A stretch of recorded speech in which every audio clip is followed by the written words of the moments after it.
Hello, ladies and gentlemen. Welcome. I'm your host, Herobrinewarns, and we finally made it. We have made it to the final 8 contenders.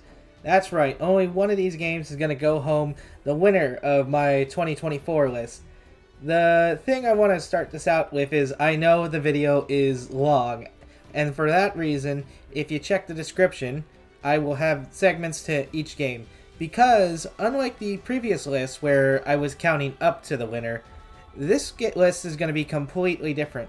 This time, I'm going to just tell you the games, give you my thoughts on them, some of which were rather long and some of which were short due to story reasons.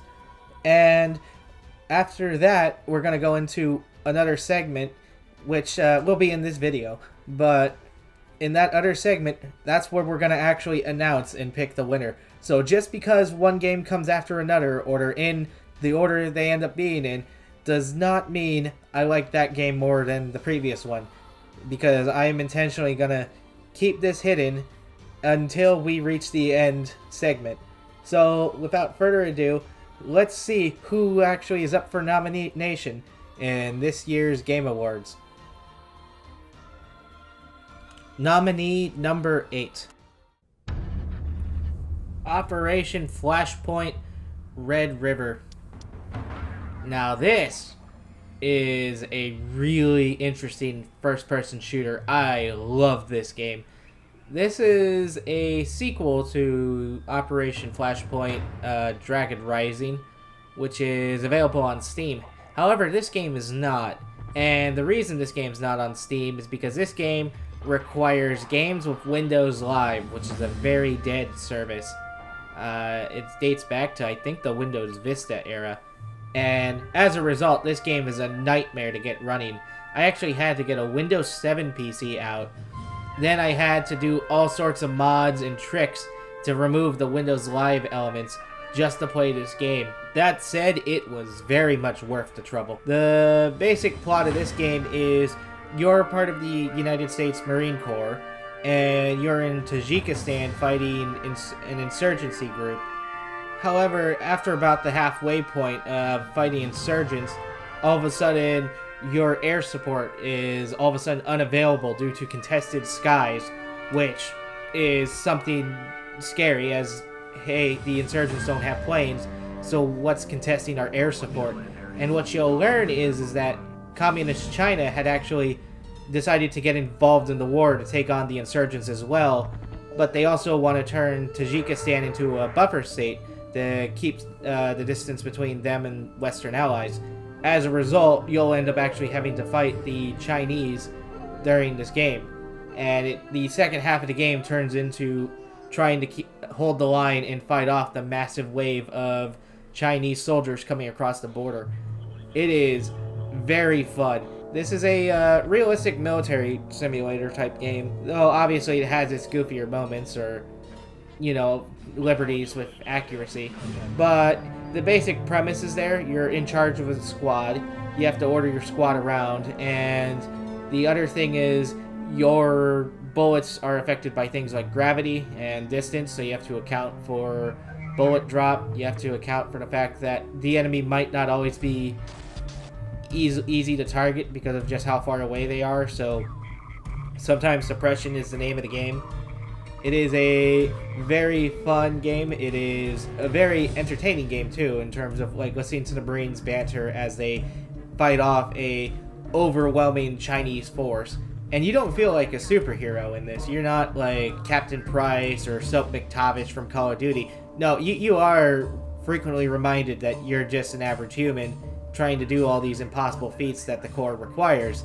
So a lot of times you'll either be having to fall back, or your line will get completely overrun, or you may have to spend half an hour flanking around a position just to get a superior firing spot, because it's, again, one shot and you're dead. It's not always one shot and you're dead, but a lot of times it's 1 to 2 bullets and you're done. And if you get hurt, you'll be injured and you'll have to hobble around with those injuries for the rest of the campaign, which in a game with a map that actually spans miles or kilometers, that can be quite a pain to have to deal with, but it is something that you know, you weren't careful or you got ambushed or the enemy outplayed you, so now you have to deal with the consequences.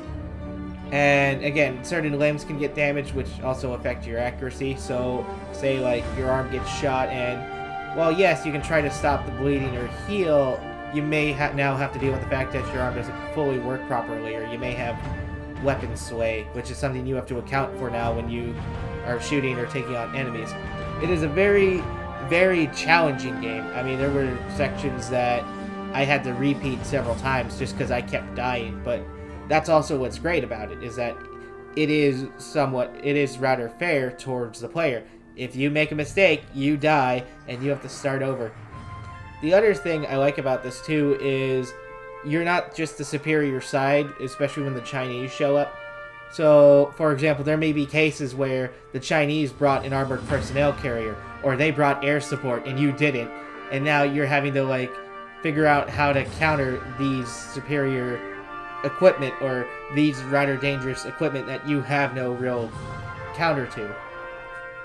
One of my favorites was it's at some point during the game the Chinese called in their version of a close air support vehicle, which is similar to the American A-10. I forget the exact name of the Chinese version. And I remember being like, even though somebody told me, oh, don't worry, it's just like a knockoff of the A-10. And I responded, yeah, I don't think that's going to make me feel any better when the thing's barreling down and firing on my position. And that's true, though. Like, just because it's a knockoff or maybe not the best version of a vehicle does not mean you're going to feel any better when that thing rolls up with like a 20mm machine gun and takes down the building you're in. But that's the type of challenges you'll come across in this game. It is very enjoyable. I frankly loved it, and I highly recommend this game. The only downside is it is a nightmare to get running, especially on modern hardware. This game does not like high resolutions above like 1280 by 124 resolution. It does not like Windows 11 or 10. I had to go back to 7. It has Windows Live, so this game has a lot of problems just to get it to run, which is why I can't recommend it over Dragon Rising, because Dragon Rising works on modern hardware because Steam's updated it, or it was built around having the idea of future-proofing, where this game just for some reason doesn't have it. But if you're willing to go through all the trouble just to get this game running, you are gonna have a blast. I love this game, and again, I would if you're willing to deal with the technical issues, this is totally worth trying out. Nominee number 7. The Forgotten City. This is probably one of my favorite mystery games of this year. And this game, it started life as a Skyrim mod. So the premise of this game is you're an archaeologist or an explorer. Actually, you could be a number of things. That was the background I chose. This game opens up and you get to choose your character's background. What is your character skilled or known in? You meet a mysterious lady on the side of a river, and the lady who finds you on the side of the river's name is Karen. And you tell Karen, hey, I was traveling with somebody else. Where is he? And she goes, I don't know. I think he went in that strange structure over there. So you go into this strange structure, and all of a sudden, you're like warped back in time to here, the Forgotten City. And throughout the game, you're going to start to notice a lot of weird things about this city, because on the surface it looks like it's Roman. However, as you talk with different people and you search around, you'll start to notice that not everybody is from the same time period. So there's people from ancient Greece, or I believe even Macedon. There is people from all different points throughout history here, at least from the ancient world, I should say. So you're the only real modern traveler in this world. And your goal is to figure out what happened in the city and how do you escape. As you explore, you'll notice there's all sorts of different things, like there's golden statues everywhere, and people keep talking about this thing called the Golden Rule. And what is the Golden Rule? The Golden Rule is basically anyone who breaks a rule of morality will bring upon punishment on everybody in the city. And your goal is to figure out why that is and how do you escape this city. So, if you, say, steal something, or somebody else steals something, or somebody commits murder, or there's some prohibited act, which isn't always clear, I should say it's not always clear to the people here. The game, once you do it, makes it very clear that that was a bad act. All of a sudden, all the golden statues will come to life and start turning everybody into golden statues. And then what'll happen is you'll have to escape to the top of the temple and enter a portal, which will put you back in a time loop to when you first arrived in the Forgotten City. And you're going to go through this loop multiple times. And as you do, you're going to slowly learn more and more about the city. You're going to learn more about the people here. You're going to learn more about how this whole thing came to be and the circumstances of why everybody's here. And you're going to learn a lot of other little interesting things from different cultures. So you're going to find people from ancient Egypt. You're going to find people from Rome. You're going to find people from Greece. You're going to find, I believe one guy might even be from Persia. It is really cool to see all these different people from different time periods all interact. And they're also all just as confused as you as to how they got here. Everybody all remembers either being found on the side of a river or walking into the same structure that you did and ending up here. So I'm trying to be very careful because this game is super story heavy, and not only do I not want to spoil it, but even the devs on the game page asked that the uploaders and YouTubers try not to spoil the game, because again, this game is very worth playing, and the fun of it is trying to unravel the mystery of what's going on here. I don't know if I'll do it yet, but if the angles seem kind of strange, that's because I'm trying to hide dialogue that I don't want spoiled, because I did a later save to run around and show you guys kind of this gameplay footage that I have running here. So if I do, I apologize, but again, I'm trying not to spoil this game. But this game, again, was one of my favorites, and I had fun just running around. And again, it started from a Skyrim mod and became its own full game, and it was just amazing. Again, you gotta just play it for yourself. You gotta try this. You have to just explore. It is very fun, and it is completely worth your time. When I reached the ending, there's 5 endings to this game, and I only reached 2 of them, because the second time I got a different ending was apparently like the true ending, and I looked up online what the other 3 were, and they were different, but I was kind of like, the get there was very similar to my first ending, which is why I didn't go back and try again. So, but that said, like, when I got to like the final true ending, I actually started like clapping, because this game was so good with its story. Again, I cannot recommend The Forgotten City enough. Especially if you like mystery and you like trying to unravel mysteries in games, I highly recommend playing this, as this game was super fun and it is very well written. That said, if I had to lobby a complaint towards it, which I will, there's 2 big things I would say, and that's number 1 is the ending is a little questionable at first. Like, when you first get there, you're gonna go, really? That's where we're going with this? But don't worry, it'll pick up. Just hang on there with it. And secondly, there are a lot of things you can get stuck on, and you might have to load a previous save. So, for example, you may fall into like a pit, or you may get stuck behind a bush or something. It doesn't happen a lot. It just, when it does, it's a little irritating, and you'll be like, dang it, now I gotta load a save and start over whatever it was I was doing. But thankfully, you can save anytime, so that's not a huge issue. And 2, it's pretty easy to get back to where you were previously. So I highly recommend this game. It was very fun, and I definitely think it's worth everybody's time. Even if you're not a fan of Skyrim, don't worry. This game has enough writing and mystery to make you forget that this started life as a Skyrim mod. In fact, I didn't even know it started as a Skyrim mod until I finished the game. When I finished it, I looked up because I wanted to learn more about like the developers for this game, and that's when I learned it started life as a Skyrim mod.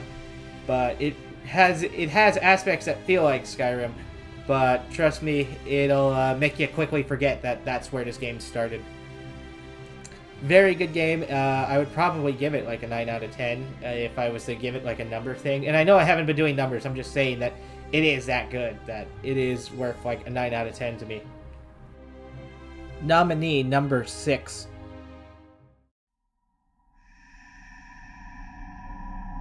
Project Zero or Fatal Frame 3.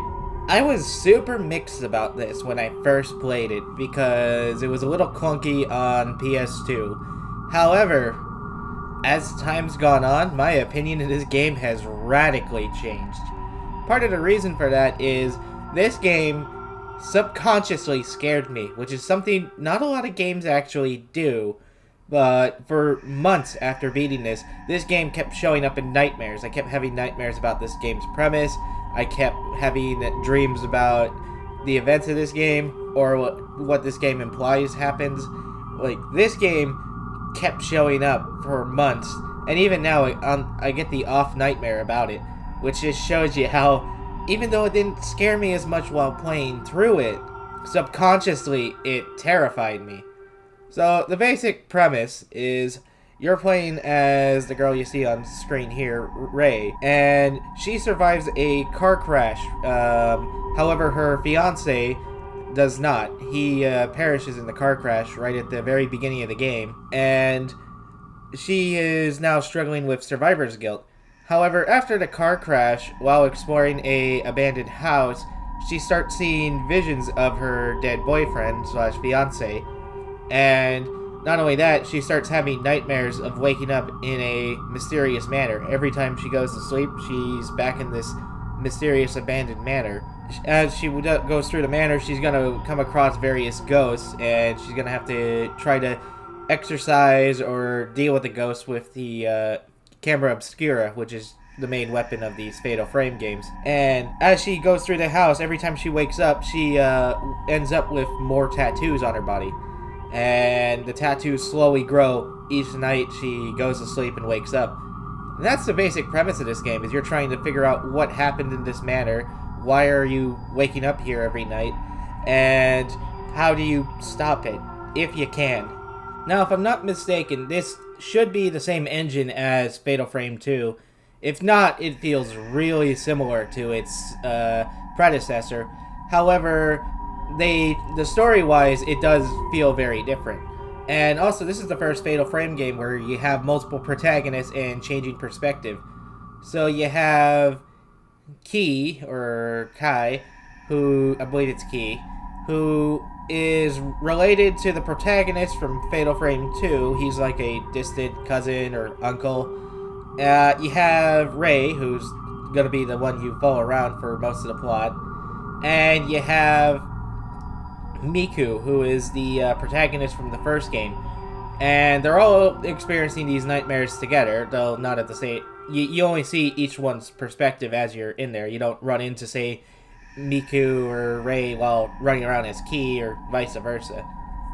And the other thing this game does is it adds a lot more challenging encounters. I would say this is probably the hardest Fatal Frame game. However, it is not the hardest fight of the entire series. That actually goes to Fatal Frame 4, where there's a certain fight that is just really challenging. But in terms of overall hardness, not just an individual fight, the entire playthrough, this is easily going to be the hardest Fatal Frame. I died multiple times trying to beat this game, and it took me like a month or something, I think. It was a long process to beat 3. And another cool thing, this is not a spoiler, we're not touching the story yet, is that this game really pushed the PS2. In fact, the final boss fight in this game actually started to lag out my PS2, and it started to make funny noises because the PS2 was having to work overdrive to try to run all the effects and visuals for the boss fight. I thought my PS2 was dying at one point because of what was happening, but no, it's just this game is really taxing on the PS2's hardware, which really shows just how far they were pushing that old console and its 32 gigabytes of RAM. Before I get into really heavy story stuff, I do want to say there is a lot of backtracking in this game. Like, you will go through the same sections over and over again, things you've already seen. However, the game does try to vary it a little bit by adding new enemies or randomly spawning enemies. For the most part, it seems I got lucky and missed most of the random spawns. However, that always won't be the case. The thing that does annoy me a little with 3 is that sometimes it's not clear where you're supposed to go, and that's a issue with most of the Fatal Frame games. I think 2 was the best at it, but because you were always in an enclosed house, so it was kind of easy to go like, oh, just follow the hallways and, you know, look around whatever building you're in until it's time to go to another building. However, 3's mansion is so large compared to most of the previous games, and it's got so many hallways that aren't always connected in ideal ways. So, for example, sometimes you'll need to go to a different floor, but to get there you have to go through a staircase, which requires you to go up a different flight of stairs, then go down another set in a totally different part of the manor, then go down, and then you can get to and then go up a different flight of stairs to get to where you're trying to get to. So it can be a little back and forth or a little complicated to get to where you need to actually go. However, that's not, you know, it's not the worst. The map is pretty much good at showing you what you need to do. Like, every time you enter a new area, the room will be automatically added to your map. And the other thing is that the map does show you where doors are. So if you haven't been in a room, the map will actually tell you, like, with markers that, like, oh, you haven't entered this doorway or explored this room. Or even if you just went in a hallway, it'll show you all the doorways in the hallway. So my issue is more of just sometimes it's like, oh, you need to go back to this area that's on the other side of the map, and the way it tells you that isn't always the clearest. So that's kind of my only real complaint about the level design, is that sometimes it's not clear where you're supposed to go. Also, some of the ghosts, again, I said this was the hardest Fatal Frame. Some of the ghosts have really, really small hitboxes. So, or I should say Fatal Frame windows. So there's this one ghost that charges you with like a machete, and you need to be like spot on, like half a second accuracy or precision. And sometimes it's not always possible, or sometimes I'm a bit slow, or, you know, I'm used to Xbox, so sometimes I'm like trying to remember what button does what on the PS2. It's not the end of the world. It's not the biggest problem. It just is an annoyance when it does happen. You just kind of roll your eyes and go, oh, why? Why am I doing this? Oh, no, please. And running away isn't always an option either. Sometimes it is. Sometimes running away genuinely is an option, which is cool. And other times you have to really fight some of these harder bosses or enemies. So that is something to be aware of, that this is not always the easiest of games. In fact, this is, again, the hardest of the original 3 Fatal Frames, and in my opinion, the hardest of all 5. Now we're getting into spoilers, so if you have any interest in playing this at all, and I highly recommend you do, please get out now, because we're going into spoiler territory to a degree. Again, I'm not going to try to do a whole plot overview, because I realize this entire video is getting really long. I've already recorded a bunch of the other parts, and I still have one more game to go, so I know this is going to get long, but I'm going to kind of explain what the game's going to do, or try to do, but yeah, we're going into spoilers. So again, if you're not interested, click off, click the timestamp here. Thank you for coming, and let's get into it. Okay, so the thing is that you'll start to notice as you explore the manor and the various people you're with in the manor is that everybody survived some sort of tragedy. Ray survived the car accident, Miku survived the events of the first game, Key doesn't exactly, so it's a little complicated with Key. So the reason he's here is because they didn't want to put Mayu, or no, Miyu, excuse me, Miyu from the second game in this game, because they felt people were too attached to Miyu and they would focus on her instead of Rei. So Ki's supposed to sort of be a stand-in for Miyu, and as a result, he doesn't have direct ties to the loss that was experienced in the first game. But if he was Miyu, he would have had, he would have survived the events of, or she survived the events of the second game and lost her sister, who did not survive. And also many of the ghosts are that way. Like the woman you meet in the manor and one of your first fights, she survived a plane crash, but the rest of her family died. See, this game is about survivor's guilt. That is the theme of Fatal Frame 3. It is survivor's guilt. It is people who survived a whole bunch of tragedy, and they're all trying to figure out how to process that. They all feel, to some degree, they should have died in the event that happened. And because they didn't, they're not sure where they should be, or they live on thinking, maybe I should have died, or I should join those people who died. And that is the theme being explored in Fatal Frame 3. Don't forget, I forget most of the ghosts, but some of the other ghosts, there's this one child priestess ghost who comes after you. And if I'm not mistaken, part of the reason she's there is because she didn't die during some ritual that was supposed to take place, but all of her sisters did. And so she has survivor's guilt, saying, why wasn't I chosen to die? Why did they all die, but not me? And that's the thing this game's exploring, is just grief, loss, and the struggles of people who survive extreme tragedy. And it is very well done. Unlike my complaining with 5, where the themes never come together, this I put together without talking to anybody or looking at a wiki. I pretty much just playing the plot figured this out and reading all the books. It is really extreme. There's even a guy who you hear his audio logs because he explored the same manor in his dreams, and he woke up and made recordings about it every day. And just listening to him, you can tell he's dealing with survivor's guilt because his wife died and he didn't, and he feels guilty over that. And also, so this whole manor, the reason it shows up in dreams is if you lost somebody, basically, and you're going through survivor's guilt, you show up in this manor, because this manor is quite literally a manifestation of people's survivor's guilt. In fact, you can see it in the level design, because as you explore the manor, there's this new location you're in. However, there's parts of the old games as well. So there's a section that is straight up ripped from Fatal Frame 1, and a section that's ripped from Fatal Frame 2, trying to symbolize the different levels of survivor's guilt and how this is a dream. It is...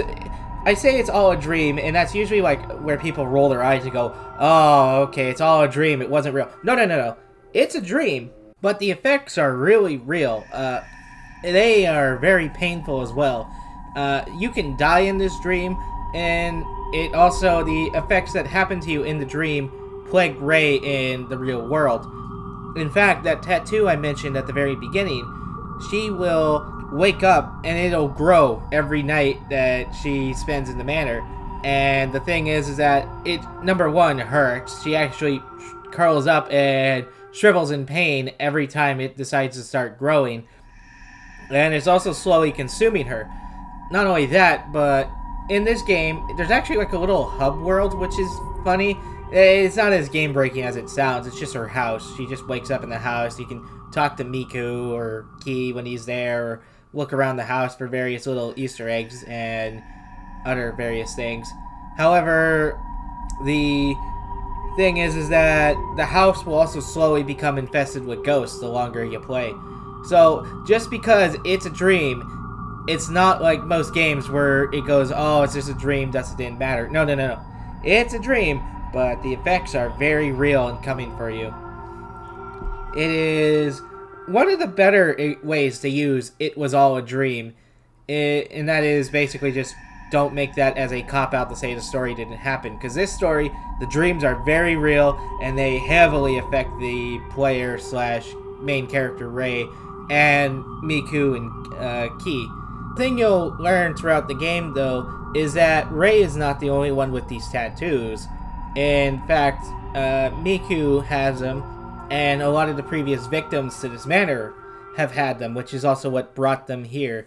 even the plane crash survivor lady, when you meet her in the hospital, has these tattoos.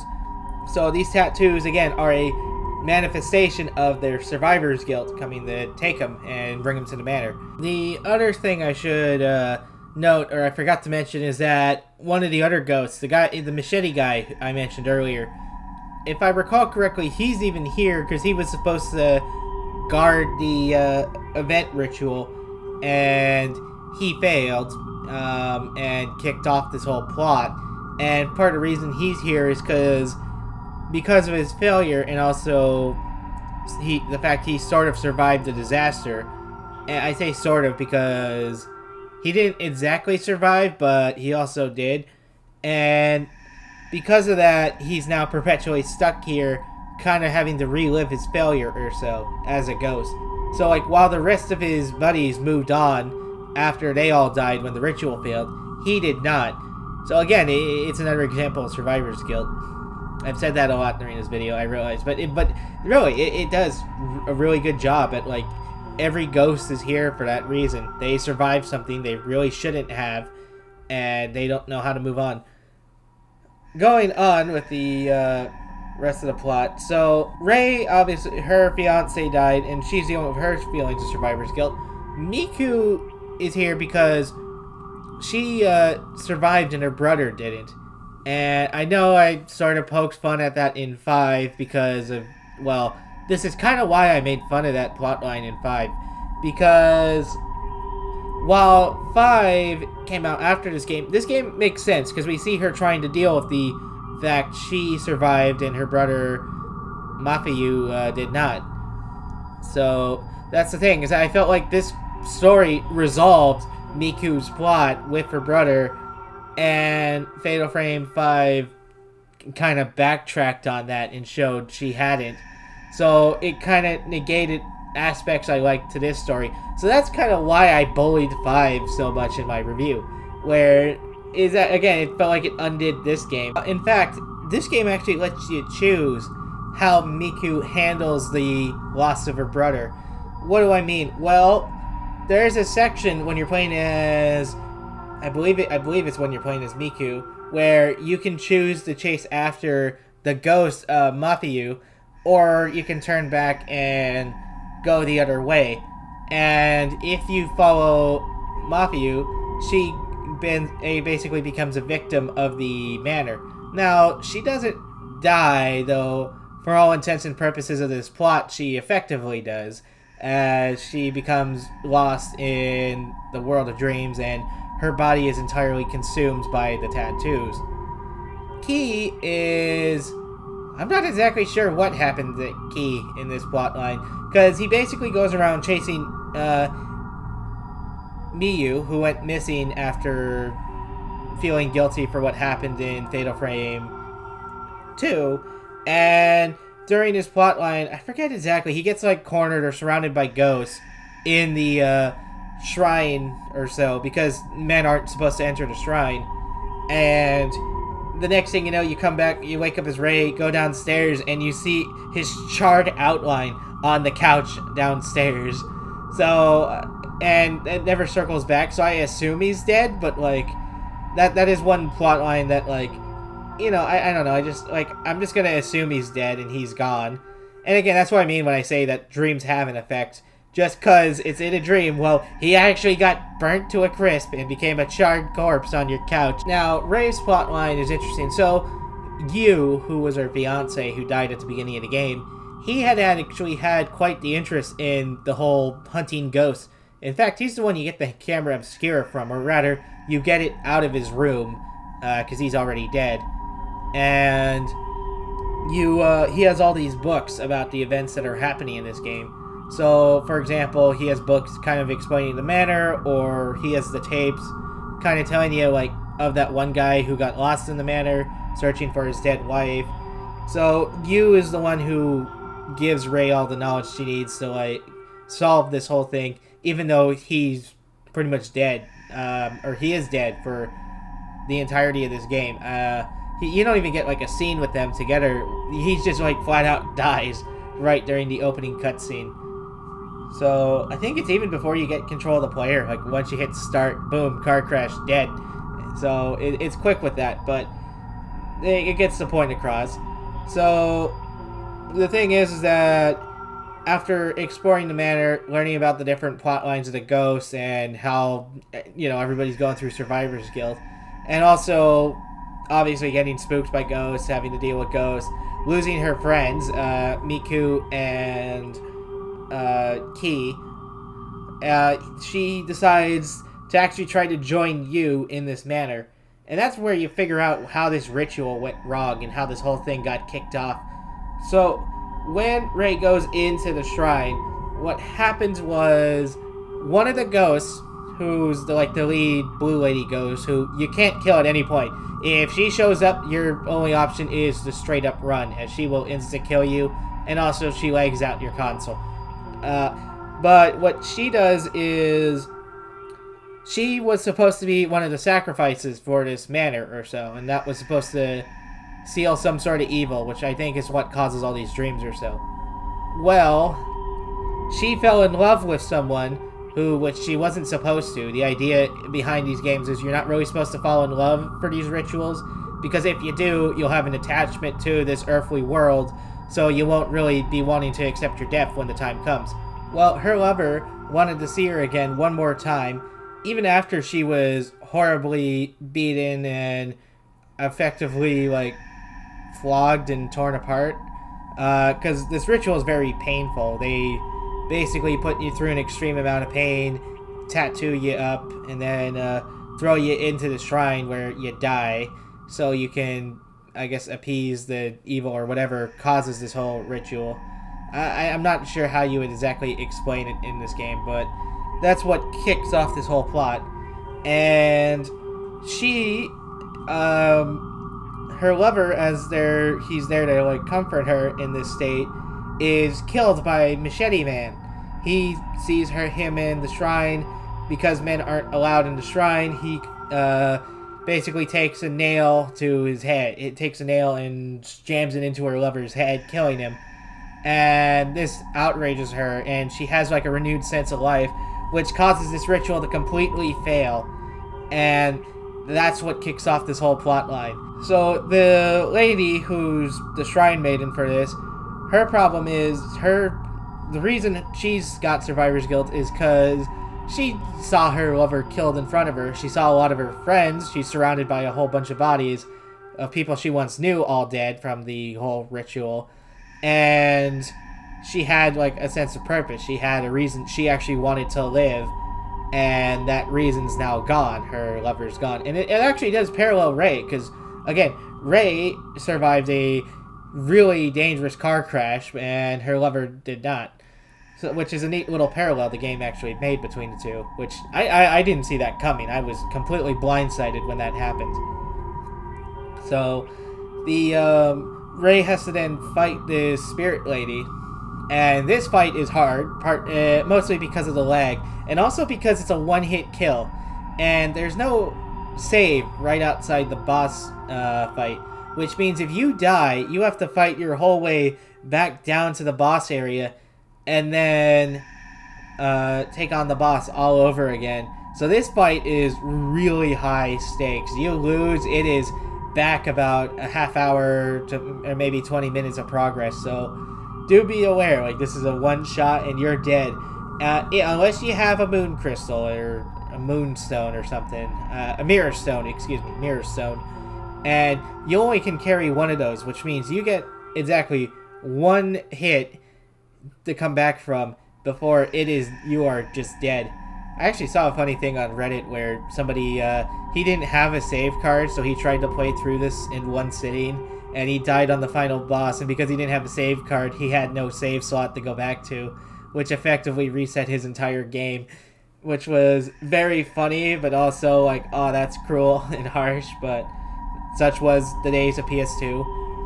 Anyway, the boss, again, she lagged out my console. I thought my PS2 wasn't going to make it during this fight because it got so hot and it was so laggy. But it did. It carried on, and I was able to actually beat the boss in my first attempt. I did have to use my mirror crystal, though. I did get grabbed once due to the lag because the game console's running at like 15 FPS and you're trying to dodge a really fast-moving ghost. On the flip side, though, even though Ray controls really poorly while the console's lagging that badly, that also means you can kind of see the ghost coming probably a few frames before you realistically should, which means it's kind of easy to dodge her if you're paying attention. And again, this boss is hard, but when you do beat her, that doesn't actually solve the situation. No. So what ends up happening is Ray, that may appease the ghost or so, and a lot of the ones in the manor are finally allowed to move on. The ritual's sort of complete somehow. I was confused by this bit, I'll admit. But what happens next is you end up on a shoreline, and Ray puts the ghost lady and her lover in a boat and sends them out to sea, because on the other side of the coast is, I guess, the afterlife, or where all the spirits go. And while she's there, she runs into you, whose ghost is trying to cross the river to the afterlife, and she chases after him. And God, it's one of my favorite scenes of the I got emotional during this scene because it's so heartwarming. After such a horrible, dark plot line, she like runs after her lover. The two get together, and he basically tells her it's gonna be okay, but she has to go on living without him, and he won't ever really fade away as long as she remembers him. And it's such an uplifting, like, wholesome moment in this really, really dark and like terrible, I mean, that's a situation, not bad video game. It's a terrible situation or so, but like, it's such a wholesome, sad moment. It's a hard scene for me to even go back and watch on YouTube because it's so emotional. It's like the game finally built up to this, and you actually do kind of feel the connection. Even though he's been dead the whole game, you could just feel the grief and loss Ray's had for him this entire game. So finally getting to hear him and hear him encourage her to just go on is so uplifting. It's so emotional. Oh wow, it was a powerful scene, and they hug one last time, and he actually takes her curse away. He absorbs her tattoo that was dragging her down before the two separate forever until they meet again in death or so. And, it's such a good game, and it was such a sad scene. I know there's more endings. I know if I want to do a New Game Plus and do it all over again, I could get other endings. I don't know what they are. I just know they're there. But I actually don't want to. Like, it's just, that was such a beautiful place to leave the game off at. And then after the credits roll, it cuts to Miku and Ray sitting on that beach or so after all the spirits have crossed over. And they just kind of ask, like, what do we do now or so. And the game ends. And it's such a beautiful ending. I love this game. Again, I complained about it while playing it because of the PS2 controls, but the actual story was brilliant. I think I liked Fatal Frame. I know I liked Fatal Frame 4 the most, and I think I liked 2 slightly more than this, but even still, this was such a solid entry into the Fatal Frame series. I love this game so much, despite as much as I complained on Discord to people about it. But again, I'm trying to be honest with my complaints, you know, like, oh, I didn't like the controls, oh, this felt clunky, you know, I'm gonna be honest about what I thought, but that does not mean I hate the game just because I complained a lot. It's such a beautiful game. I really did love Fatal Frame 4. It was such a fun game, and again, the concept of, like, being trapped in a house, reminded by your guilt for all of eternity, that is scary. That terrifies me. That idea of, like, being unable to wake up from this dream or so, that actually scared me, and it still scares me, because I mean, I've been prone to nightmares most of my life, so, like, the idea of this really resonated with me. Just, wow, it's such a good game. I highly recommend Fatal Frame 3. Nominee number 5. This is gonna be a hard one because I do not want to spoil a single thing, and this entire game is about solving a mystery.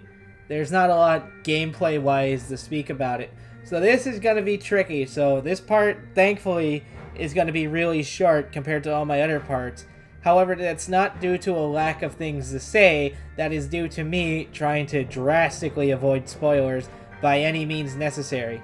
So let's begin. So, Return of the Obra Dinn. This game is as I said, it's a mystery game.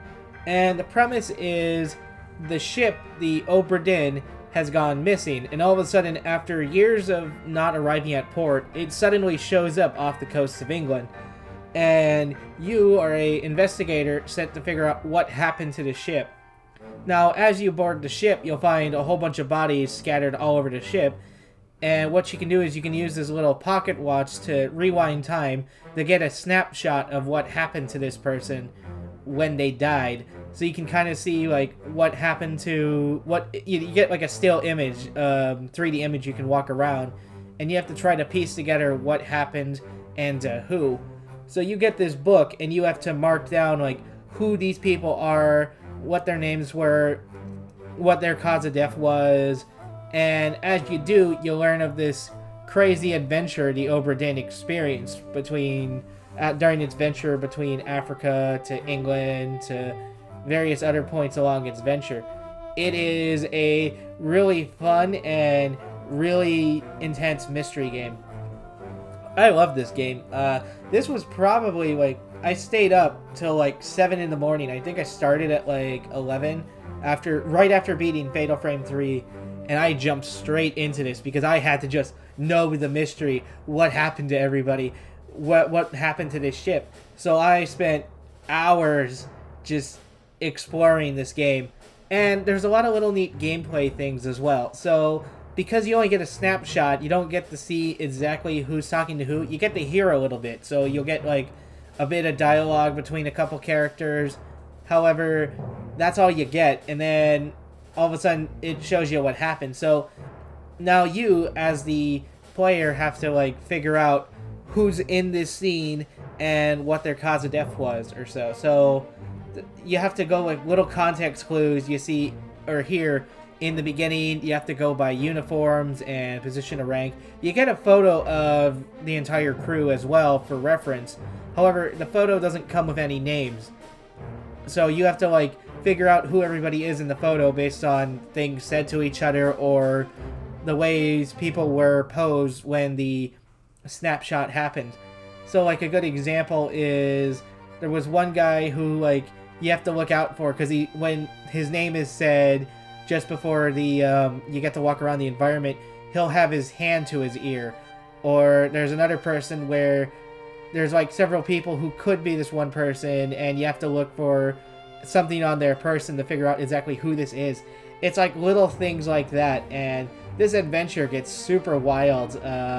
It takes advantage of the whole mystery of the sea during the Age of Sail, because again, it's in 1803 when this happened. So there's a lot of weird mysteries or so about the, just exploring the coast of Africa or trying to sail around the Horn. Like, there's a lot of things that you're gonna like question or go, it may be fictional, but that doesn't mean it wasn't a possibility or things people considered back then. It's such a fun game, and again, I really wish I could say so much more because I could go on for as long as the other games. It's just, if I do, I gotta get spoilery. And while the other games I didn't mind, so Obra Dinn, it's kind of once you have played through it, you kind of know everything, and there's not a lot of reason to go back. So I'd feel like I'd almost do a disservice if I explained Obra Dinn's plot.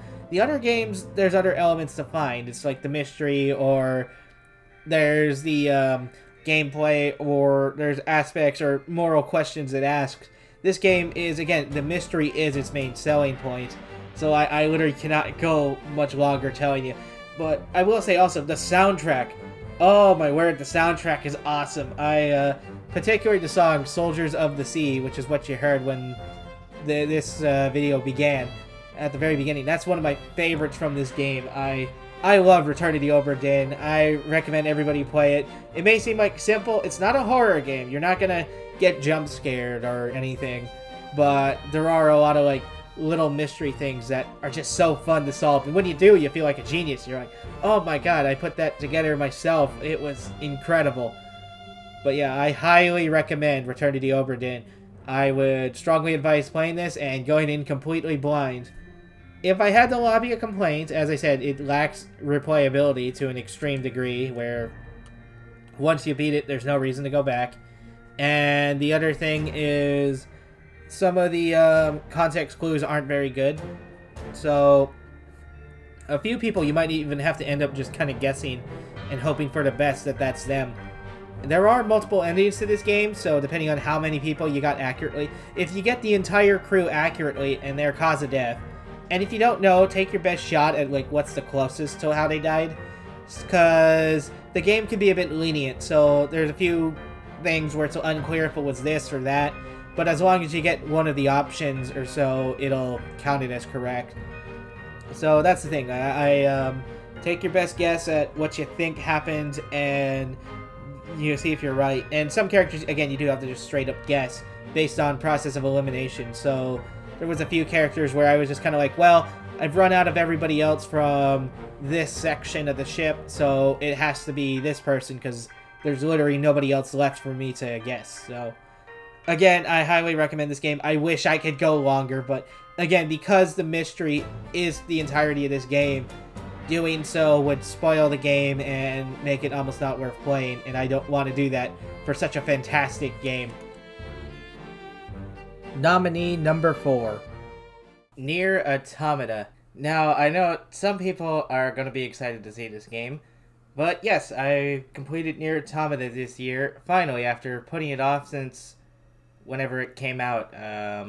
I've had some interest in this, I think back in like 2017, 2018, but never got around to it till now, partly because I thought it was PlayStation only. That joke's on me with that. Back on the topic. This game was really fun. I had high hopes for it, especially after playing Nier Replicant, which was my winner of 2023's Game of the Year award. So I had really high hopes for this game, because this is the game everybody knows. This is the game that people are crazy. They're like, oh, this game's amazing. Oh, this is the most profound game ever made. This game has so much depth and meaning. Oh, wow, this is the best game ever made.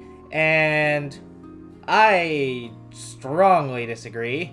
However, I'm not going to say the game's bad. It was not. I just felt Replicant was the better of the two, and I liked Replicant's story a lot more than Automata. Now, that said, don't get me wrong, Automata deserves to be on this list. The gameplay is a significant improvement over Replicant, especially when it comes to the combat, which is funny because if I'm not mistaken, Replicant came out after this game. However, part of it too is Replicant is a remake of a 360 era game where this was made for the next-gen consoles.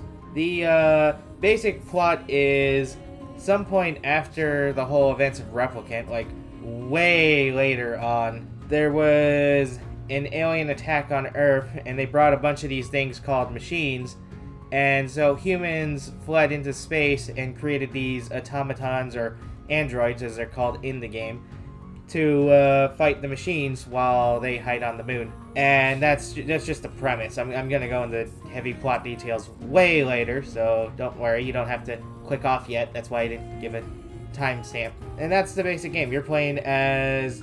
You switch between two characters for the first two sections of this game, because like Drakengard or Drakengard 3, there's multiple endings. This one goes to E, like Replicant, and Drakengard 1. And in at least A and B run are the stories the same, and then C, D, and E are parallel, but from different characters' perspectives. So in A and B run, you're going to be switching between, you're going to play 2B and A, 9S and B, and you're going to see their perspectives of the same plot and how they perceive events. Now, one thing I really like about this game over Replicant is the chapter select option. So if you missed a quest, or you wanted to go back and see something, or you wanted to go back and do a quest that went away because of a story event, like the map changed, or the certain character giving out that quest got killed, thankfully you can go back and just play that chapter, complete the quest, and it'll count towards an overall like quest logbook, where even though like you're well past it, the game will retroactively count that you did it with the chapter select. So I do like that. That is a nice addition to this game over Replicant. Another thing I do like is the pod seems to have like unlimited range attack. So where Grimoire Vice, he especially later in Replicant will get a lot of ranged attacks, but for the most part you are somewhat on a meter. Now that said, you can heavily exploit the pod and just use it as a machine gun. So the trade-off is that the pod doesn't do a lot of damage, and for the most part you'll be using your sword to deal the real heavy damage to enemies, but when you're in like a cluster of small enemies, the pod is really helpful. The movement in this game is also really nice. As you can see from the gameplay, I'm just pretty much running around the overworld trying to avoid main quest stuff for the visual part of this review. But it is really fun. There's a lot to explore, a lot to see. I don't know if the world's definitely bigger than Replicant. However, also its interconnectivity or like lack of loading screens between the different world spaces does also take away a bit of the grandness of Replicant, in my opinion.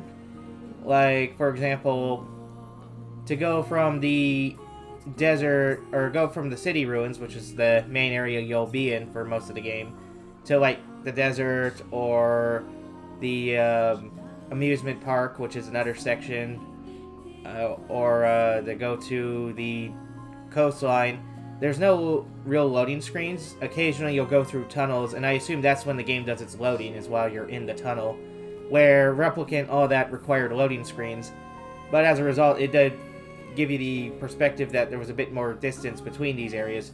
Now, I'm just commenting for my own personal taste. I do agree that no loading screens is better, though. You spend less time staring at screens or reading diary entries of stuff you already know.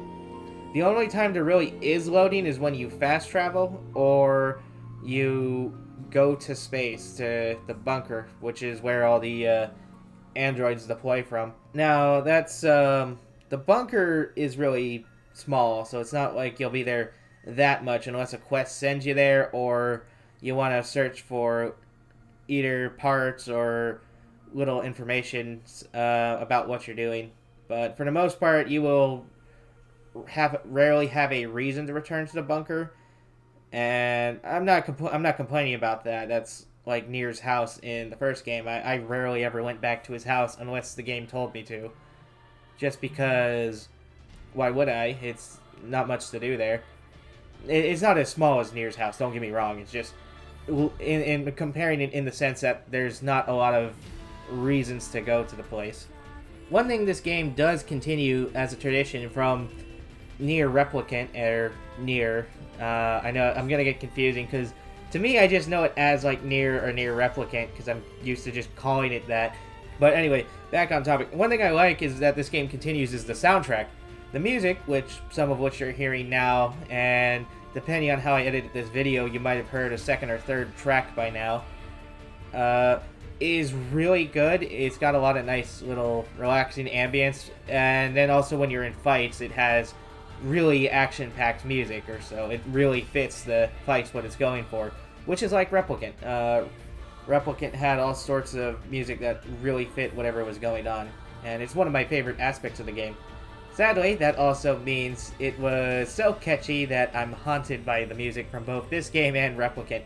To those who know me personally, I hear the song Hills of the Radiant Winds every day, at least one, or Wind of the Radiant Hills, at least once a day, while just going about my daily life, whether I'm at work, home, driving, it doesn't matter. It'll show up in my brain at least once.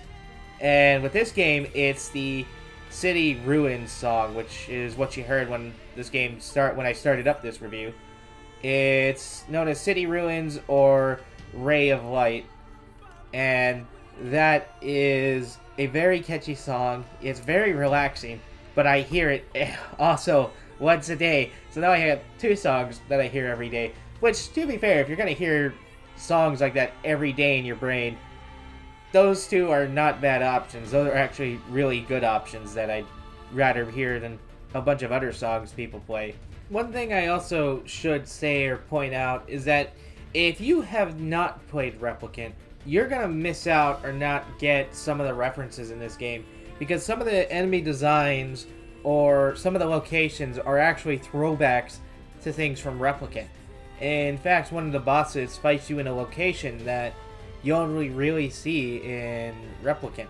So that's a thing you should be aware of, that if you haven't played near Replicant, you're missing a lot of context or little clues that are scattered throughout this game. As for somebody who's played Replicant first, I was nerding out like crazy. I was going, oh, hey, that's what happened to this group, or oh, they're this group, or oh, hey, I know that. That's from this location. So there is a real benefit to playing Replicant before diving into Automata, because without playing Replicant first, you're definitely giving up or missing a lot of context. Okay, last thing I'll say before I start even approaching spoiler territory is that there is also a lot of joke endings. So the main story ends between A through E. However, there's also F through Z, which are all joke endings, and you can get them by doing goofy stuff throughout the plot. For example, I accidentally abandoned a mission I was on during the opening of the game, and I got a false ending because it basically said, oh, my character ran away and was never heard from again. Another joke ending I will play on screen right now.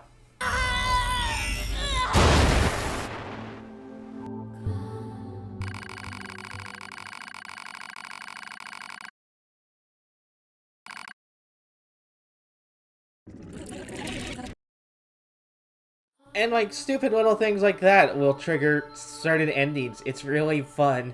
And if you want to actually try to go for them, it does actually encourage you to replay and do silly things in the campaign just to see, like, hey, maybe this will trigger a joke ending. It's really funny like that. As I said, I got a few of them just by doing various goofy things in the campaign, or kind of going off the sensical wall and trying stupid ideas. Got me joke ending. So again, that is something to be on the lookout for. Or if you get that and go, what the hell just happened, you got a joke ending. So just be aware that there are joke endings in this game. On complaints I have for Automata that don't involve story-related things, the map is helpful most of the time. However, in certain parts of it, it actually becomes completely useless. And the reason for that is it uses like a top-down view map instead of a 3D map. I think most games in general use top-down maps. However, there are certain sections that are on top of each other, or the map doesn't really do a good job at telling you the difference in height between certain areas. So you might think a walkway is over somewhere, but it turns out the walkway is way lower and harder to reach, or it requires you taking a different path to get to that elevation. This does not come up a lot, so don't think this is going to be a common navigational issue. It's just when it does, it's frustrating, because in my case, I needed to find a specific quest item, and to get there, I had to navigate a whole thing blind, because the map said there should have been a walkway there, but the walkway was on a different elevation I couldn't jump to. So then I had to find another way around, which wasn't on the map, to get to that elevation and then get to the section. So it's not common.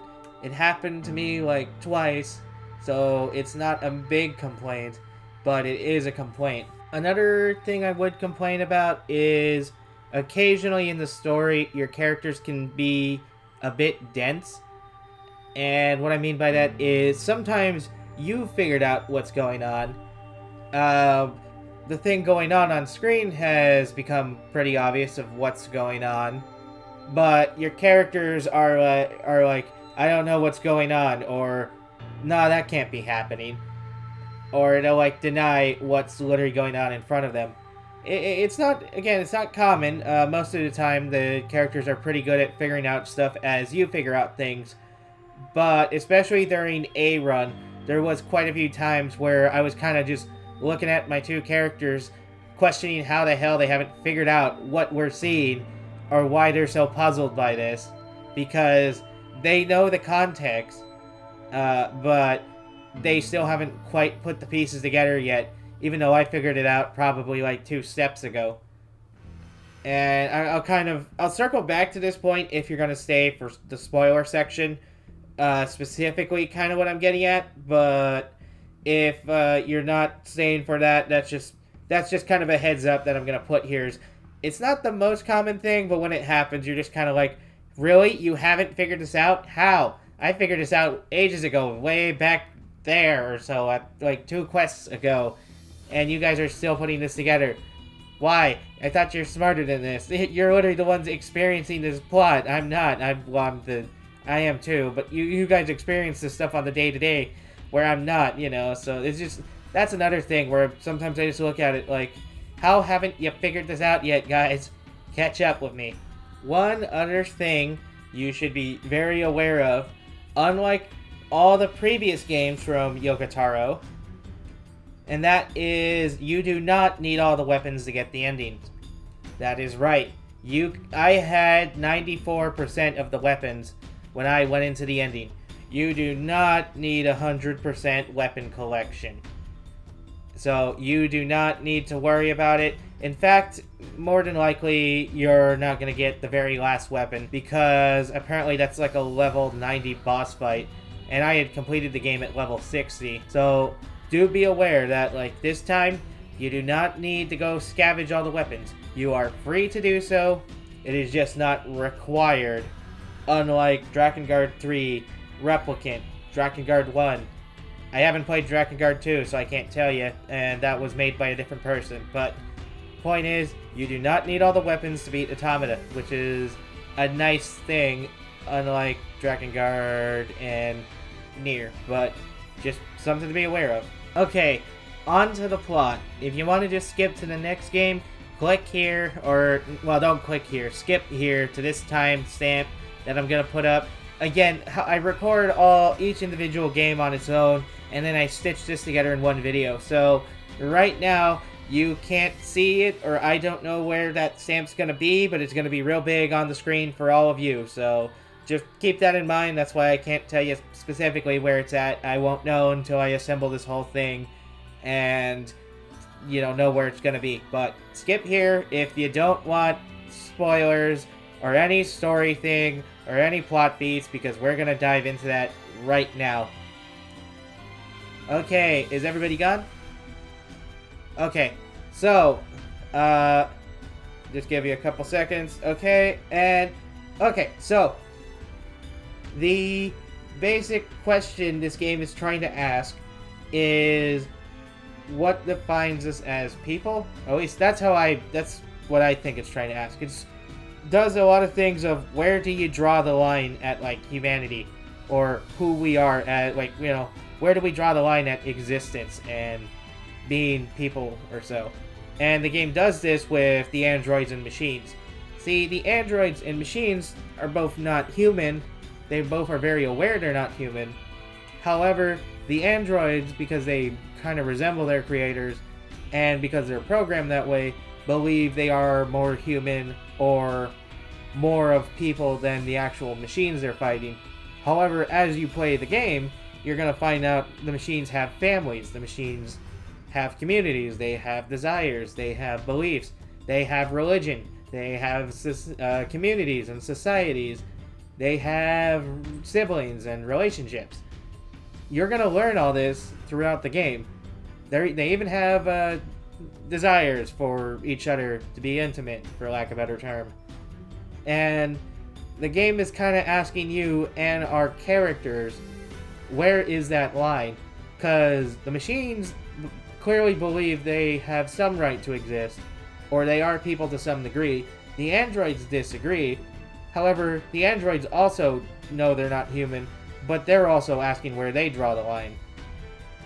So, for example, in the game, and this is what I meant, I was going to circle back to it later, when I was calling the characters a bit slow at figuring out the plot.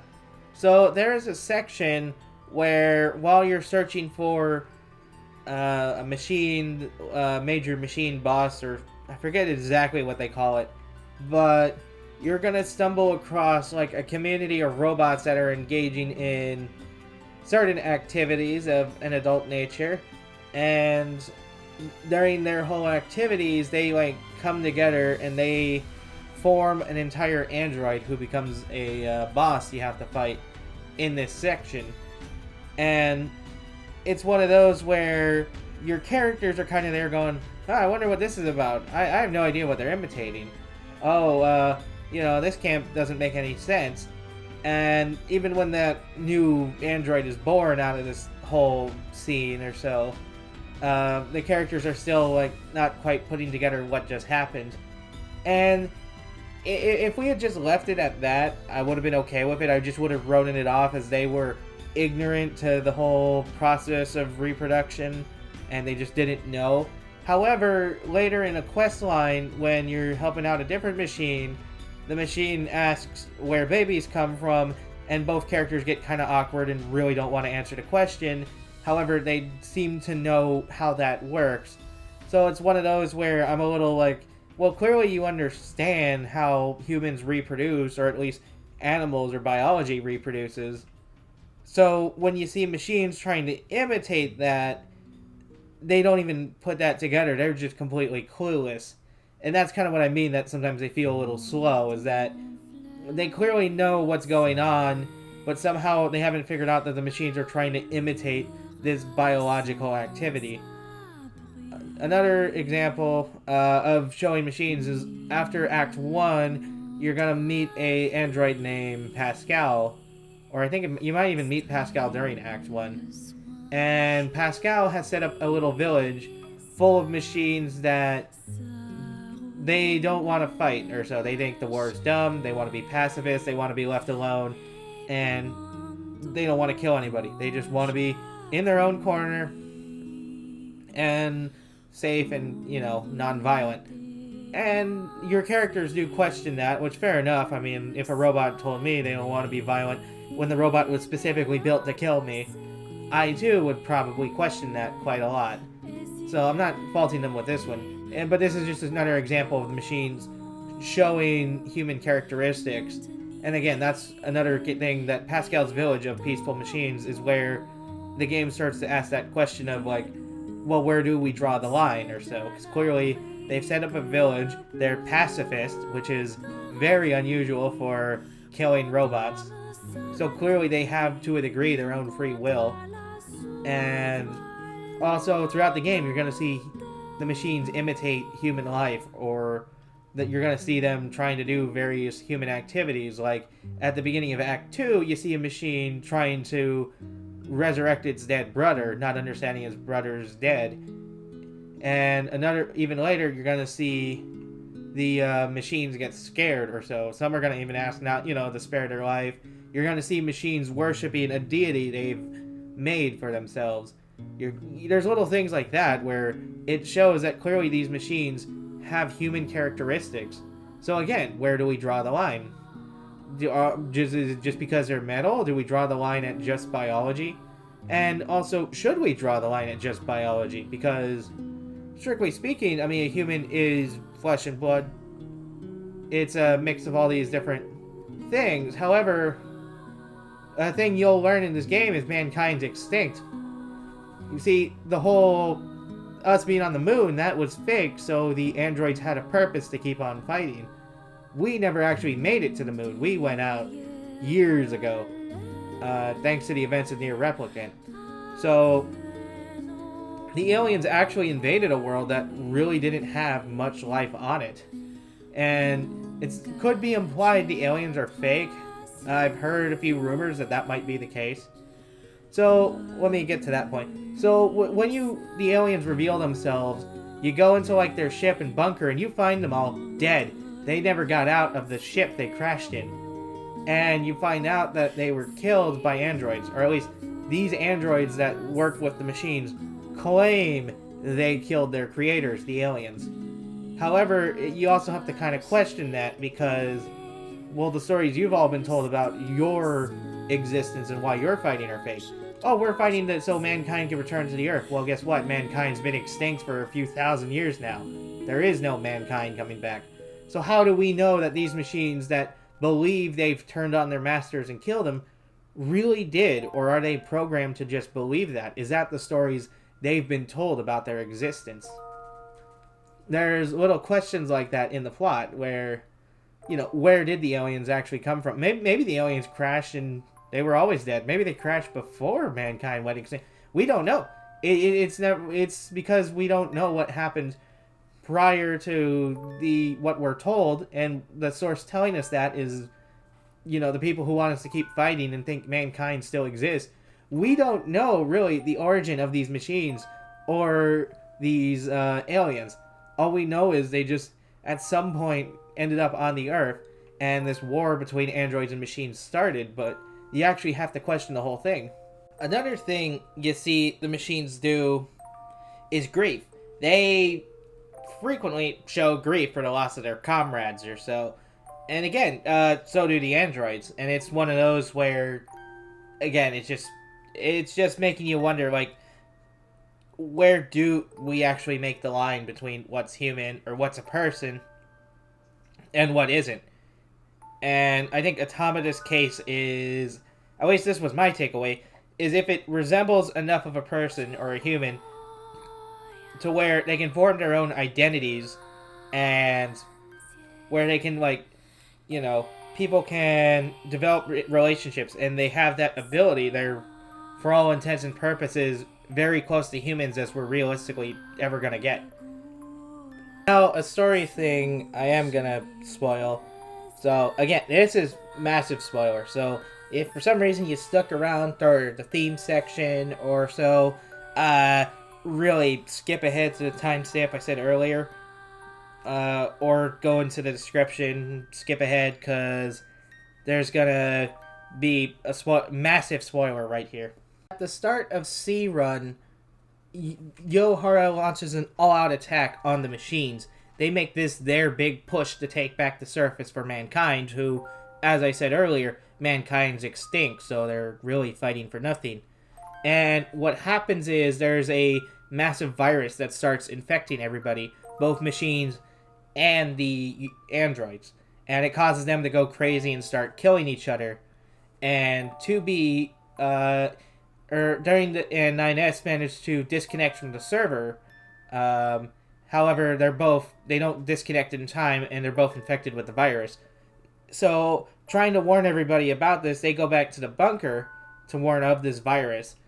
And instead, though, the problem is that everybody in the bunker is already infected with the virus, and the bunker ends up having to self-destruct to prevent further spread of the virus, and to prevent it from threatening mankind on the moon, which, again, mankind's dead. So, the bunker is destroyed, the two crash back on Earth, and they're both heavily damaged, and 2B is heavily infected by now, and during her damaged state while wandering the planet, she is ambushed and saved by A2. However, because of the virus, she's too far gone, and she asks A2 to kill her, and A2 does. And she is out of the game. I mean, she does not come back. And what instead happens is the plotline is taken over by A2, who is another android you meet in the first two runs, but very briefly. And she is a Yohara, which is the android organization. She is a Yohara deserter. She left the organization and is actively being hunted by them. And A2 left after she was betrayed during a horrible mission that completely failed. And she even learned about the truth of humanity on the moon and how mankind got wiped out.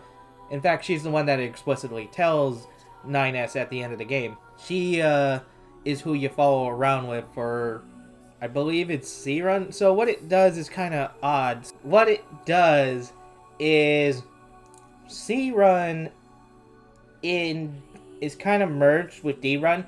What it does is it bounces between 9S and A2's perspective as they explore the various changes that happen to the map as a result of the end of C-Run. And then what it does is the two points will merge, and whoever you pick the fight as at the end. Because basically what'll happen is A2 kills 2B. So the problem is that when A2 killed 2B, this was seen by 9S, who was already starting to show early signs of being infected with the virus. And he had also just seen his home blown up. He had seen all his friends go crazy and kill each other. And now the one person he had left just died at the hands of A2. And this causes 9S to go spiraling into insanity, as he's basically lost everything he was living for. And so he goes on this whole plot line of revenge. He wants to kill all the machines. He wants to kill A2. And that's his main driving thing. He just really wants to kill A2 and avenge 2B. And it's to the point where he becomes like a completely different person. He's no longer kind of the quirky, awkward sidekick you were with. He's now just hell-bent on killing A2 and killing anyone who gets in his way. And at the end of the game, the two fight in this world that's not textured. Not sure what it's supposed... It's supposed to be like this structure the aliens had that was going to be like a weapon to take out what's left of mankind on the moon. However, again, as I said, it's who, if they actually built it, it's up for debate. As even though the game tells us that, well, we know pretty much all the information about what happens before the androids was fabricated. So the two have a fight where 9S doesn't care what the weapon does. They can blow up the moon for all he cares. But as long as A2 dies, he's going to be happy with that ending. Where A2 obviously doesn't want to... Well, she doesn't want to kill 9S, but she's willing to kill him if it means she doesn't die. Because that's her main goal, is just not to die. And also, she sees some value in preserving what's left on the moon. So the two have a fight, and this is where the D and C run get a little odd. So the official run actually is just one, and then the fight determines if you get D ending or C ending. So if you play as, I believe it's 9S, you get C ending, and if you play as A2 during the final fight, you get D ending. And neither ending's really satisfying. It ends with both of them dying. So it's just how they die happens in different ways.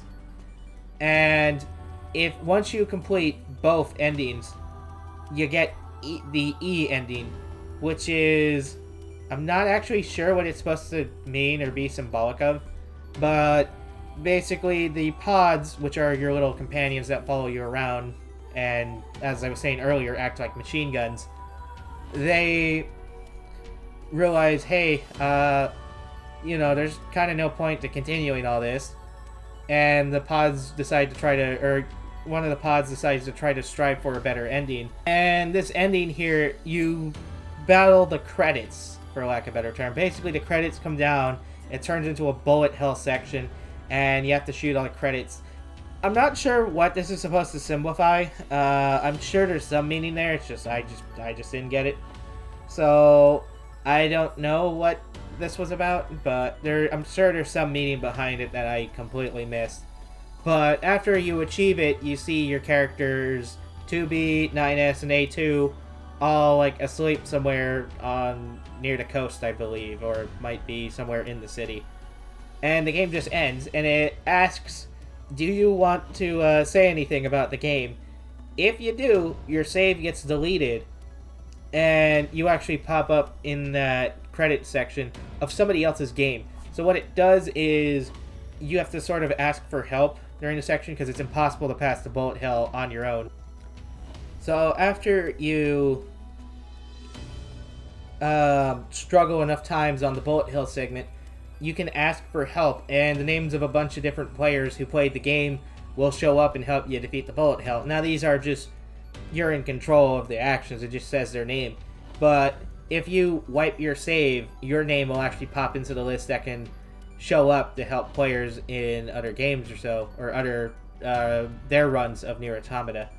Now I chose to keep my save because I didn't want to wipe anything, and also I didn't want to, I also wanted to go back and try some of the side quests I didn't complete, so I decided to keep my save. But you can also do that, wipe your save, and it helps another player.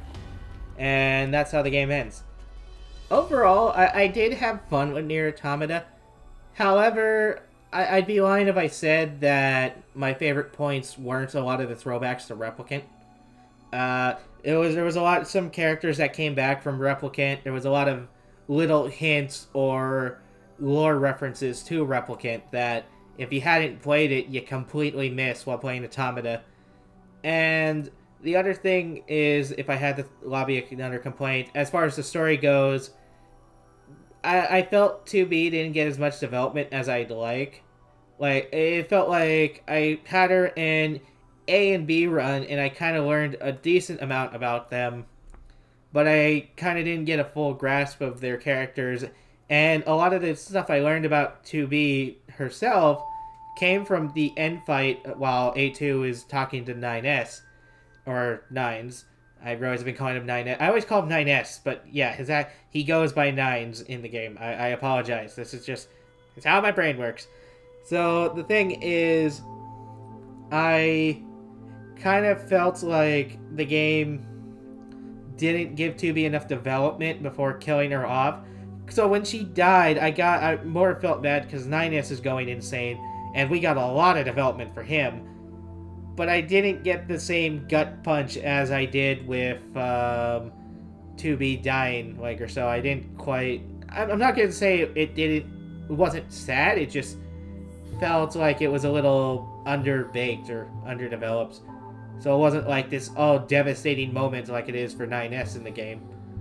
That's the thing Replicant succeeded at a lot more, in my opinion, is that, like, I really got to feel and know a lot of these characters. So when stuff happens to them, I was genuinely sad. I won't spoil what happened in Replicant, but, like, there was some things that happened to a character I really like, and probably one of my favorite characters of this series. And if you know me, or you've played Replicant, you know exactly who I'm talking about. But when the thing happened to him, and then another thing happens to this character towards the end of that game, at least during A run, I actually had to stop playing because I got so sad at what happened to this character, and I, like, almost didn't want to continue for a minute. I was like, oh no, not him. Oh my word, why? And same thing with another character in that game. There was another, because you have a few companions in that game. There was another character, when something happened to that character, I was, like, scared we were not going to see that character again, and they were going to be out of the story, because I really had grown attached to these characters. So, like, there were times I actually did stop playing, or, like, wanted to put the controller down, just because I was sad that that character was no longer going to continue on with me. And with 2B, it was sad, but I wasn't like devastated. I was able to keep playing, no problem. I didn't get that same gut punch I did from Replicant. Again, I'm not complaining the game's bad. It's just Replicant's story beats hit me way harder. I just really like the characters way more, and I got super attached to them. Where in Automata, I didn't get that as much. I think the closest I probably got was with 9S. He is kind of the game's main character. I mean, especially after, once you get out of A run, I mean, the game pretty much is about his story in this world. It's not about 2B or... I mean, they have storylines, but, like, the main focus is around 9S. Even A2, like, you learn a bit about her, but a lot of her backstory I learned from wikis, or, like, clips from the anime, or from a stage play, or reading the wiki on the stage play. It's one of those where, like, I wish some of that was in the game, so I'd learn more about this character instead of having to go to external sources to learn who this character is, because she kind of shows up and you get some development with her, but it's not enough, in my opinion, to where, like, again, most of the stuff I know about A2 came from stuff outside of the game. I didn't learn it while playing the game, and that's kind of my complaints with Automata, is just I wish stuff got more time to be developed or so. Like, maybe another act or something with some of these characters would have been nice instead of what we actually got. Because, again, I didn't get the same emotional beats I did with Replicant, where by the end I really felt like I knew and understood these characters, and I just didn't get that from Automata. But again, the game is very fun. Its questions it asks do make you think at times, especially with like where you draw the line. Now, part of that may be too, at least for me, is I used to ask this question a lot in high school or even middle school, like where did I draw the line between humans and machines, and that may be too why the story didn't hit me as hard, is because most of the things the game was debating or asking I had already hashed out in my own mind. And also Replicant asked a lot of this too. And I feel like Replicant was more effective with its reveals and surprising me and just getting its message across about asking where we draw the line between humans and, our creations or so. It's something I just kind of feel like Automata didn't do as good as Replicant. And again, also, I've thought about this for probably like a decade and a half now. So it's one of those where this wasn't a new question for me to ask. And most of the perspectives Automata presents, if you haven't asked this question for years on end like I have, maybe would have hit a little harder. But for me, it felt like I just kind of was already familiar or had made up my mind about things. So that could also be very well it too. But overall, I really enjoyed this game. It's not a bad game. I know it has a reputation online because of 2B and certain artwork of her on certain sites, but that really didn't influence me while playing. I mean, I liked her, but she's alright. The design's pretty, but again, the actual things the game was trying to ask me, or the actual attachment to these characters, it just wasn't as strong as the previous entry in this series / previous game, as there really only has been 2 Nier games, at least on console. I mean, I know there's technically that mobile one, but the servers are gone and I never played it, so I can't comment about reincarnation. But I just felt Automata was a good entry. It was a very fun game. It just fell flat compared to Replicant.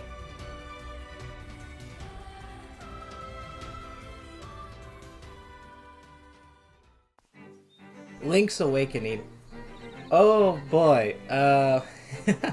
Where to begin with this game? So, I got this because a friend really encouraged me to play this. It's a remake of the original Link's Awakening, which was a Game Boy, I believe Game Boy Color game? It might have even been an original Game Boy game. But this is a complete overhaul, as you can see graphically. I mean, they remade everything for this game, while still keeping the same plot beats or plot points. This game is really fun. It's one of the easier 2D Zelda. I mean, as somebody who's played, I've never finished A Link to the Past. I finished A Link Between Worlds, and I think there was one other 2D Zelda game I played. This game was significantly easier than the others, but that's not a complaint. That's actually a compliment, as those games are really hard and usually kind of get me irritated at the middle point, where this game, I was eager to finish this from the minute I basically started. I had to know what the secret was. So what is the plot of this game? Well, I'm going to be careful because I really don't want to spoil a whole lot, but the basic plot is Link wakes up on an island after being shipwrecked.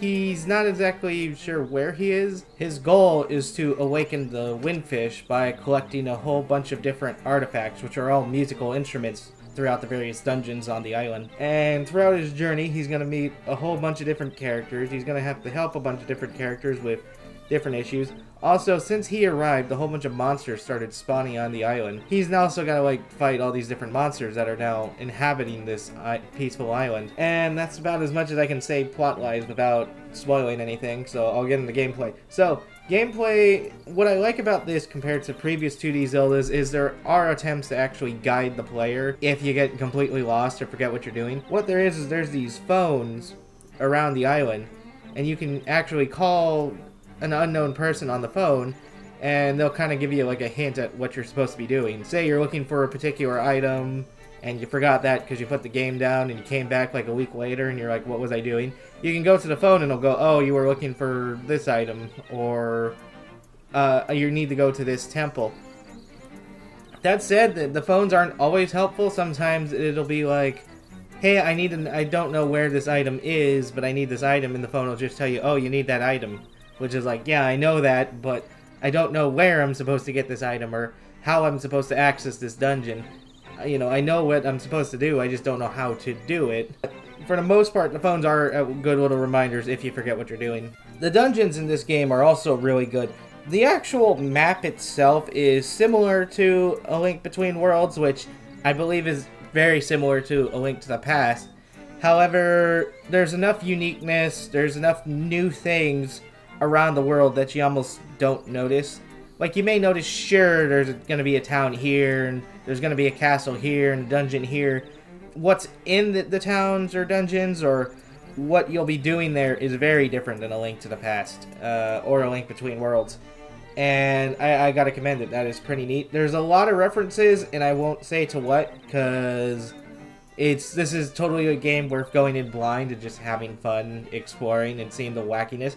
This is on the wackier end of Zelda, which is saying something when games like Majora's Mask exist, but I do mean this game is very wacky, but in its good way. It's very charming as well. I can highly recommend this game. It was a blast playing through it. The boss fights are also really good. Each boss, there is an item that'll help you defeat the boss, so certain bosses require certain items, but for the most part, you shouldn't struggle too much with them. I pretty much beat this game pretty easily. Also, this is not a spoiler, it's just a thing. There is a secret ending if you beat this game without dying. So if as long as you don't die at any point during this game, which is pretty easy to do if you get low on health, just load back an old save and try again. Then you'll get like a very secret ending, which I highly recommend going for. Overall, I can highly recommend this game. This game was very fun. I enjoyed every second of it. And also, I will say, this is easily my favorite 2D Zelda game that I've played so far. This was just fantastic and way better than the other ones that I've played. Nominee number 2. Drakengard. This is where it all begins, folks. Near Drakengard 3, near Automata, which is well better known. It all starts right here with Drakengard. So, oh boy, this was a very, very fun and yet painful game to get through for 2024. And I don't mean as in it's bad, I mean literally painful. This game has a lot of combat, and my hands were hurting when this thing was over, but it was a good kind of hurt. So what is the premise of this game? Well, you play as Kaim, who you see on the screen here, cutting down tons of knights, and Kaim is the lord of this castle that we're fighting over, and he has a thing for killing. He just enjoys killing, and throughout the game he'll fight tons of enemies from this group called the Empire, which is, I believe that's all we get. Like, we don't get like an actual full name for the Empire. I think they're just left as the Empire, if I'm not mistaken. And that's as much as I'll say before gameplay, so please skip here. I'm gonna put some timestamp in the final edit. I don't know where this will fall until I build the whole thing, so just the time stamp on screen, because I gotta kind of go into story before I talk about gameplay. So skip there to just hear about gameplay. Okay, is everybody gone? Good. So this is set in a very fantasy world, and during the opening act, Kaim will be fatally injured, and the only way to survive is he has to make a pact with a dragon. Now, Kaim hates dragons. A dragon killed his parents which is revealed in a flashback during the beginning of the game.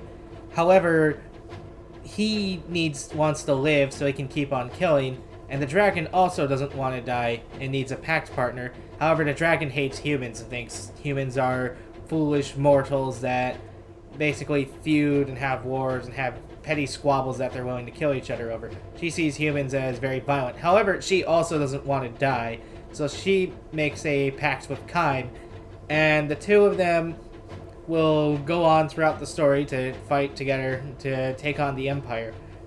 Now, the dragon is unnamed until the first ending, so I also won't name the dragon until we get to about the first ending of this game. So again, we're going deeper into spoilers here. Throughout the game, Kaim's gonna meet a handful of different folks. There's gonna be Leonard, Sari, Arotrid? I'm not actually sure how you pronounce her name. And Verdalet. Now, each of these characters are terrible people in their own right, and that's intentional. So, Leonard is very toned down in the Western release, but Leonard has a thing for the youth, and yes, that in the bad connotation way. Erotrid is a cannibal who enjoys eating people, especially the youth. Sari is a abused child who thinks being hit or abused is actually like a good thing, or it's something that his parents used to do, and now he associates that with positive behavior. And Verdalet is dangerously pacifistic to the point to where, like, he will think protecting his friends is bad because he got angry or he felt threatened. So these four people are terrible, and they're with Kaim and the dragon, who again both enjoy killing people. So our whole band is mixed of very, very terrible people, and those are your companions for this game. Now, companions don't work like you would think they would in other games. Instead, how they work is you can summon the companions to take your place in battle and control them for a brief period before they go away. So you can only have one companion on the field at a time, and they're there for like a short bit before going away. It's very good if you're low on health and you need to clear out some enemies, or if you want to just kind of take a break from playing this Kaim. You can get like a few seconds with the companions. Now, the other thing is Verdalet's the only one who's not actually a controllable companion, which seems kind of odd to me at first, but the more I think about it, actually that makes sense, because, again, he embodies the dangerous level of pacifism, where he won't use any kind of violence, even if it's for the protection of others or keeping his friends safe, or just people who are morally right safe. He just believes all violence is terrible and should never be done.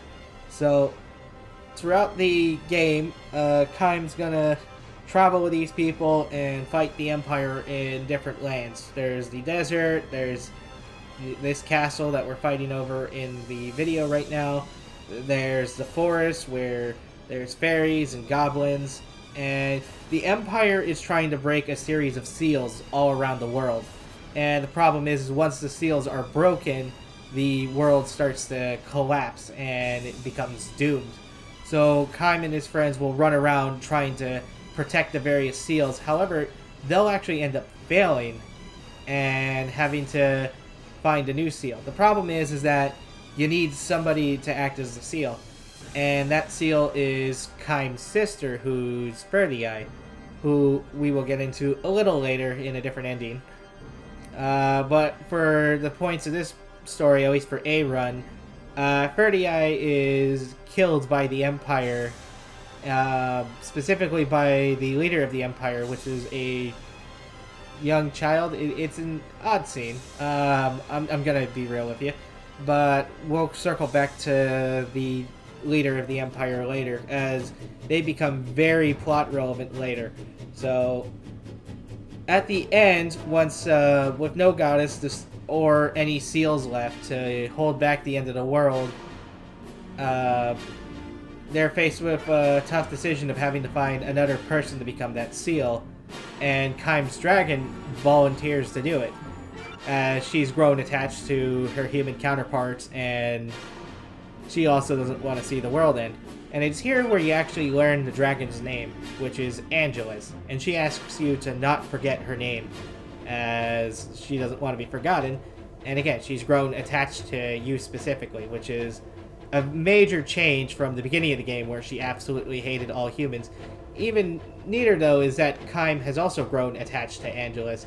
And I think it's the first time we actually see him not in a hateful mood or a neutral mood. He's actually very sad and crying when Angelus is sealed to keep the world together.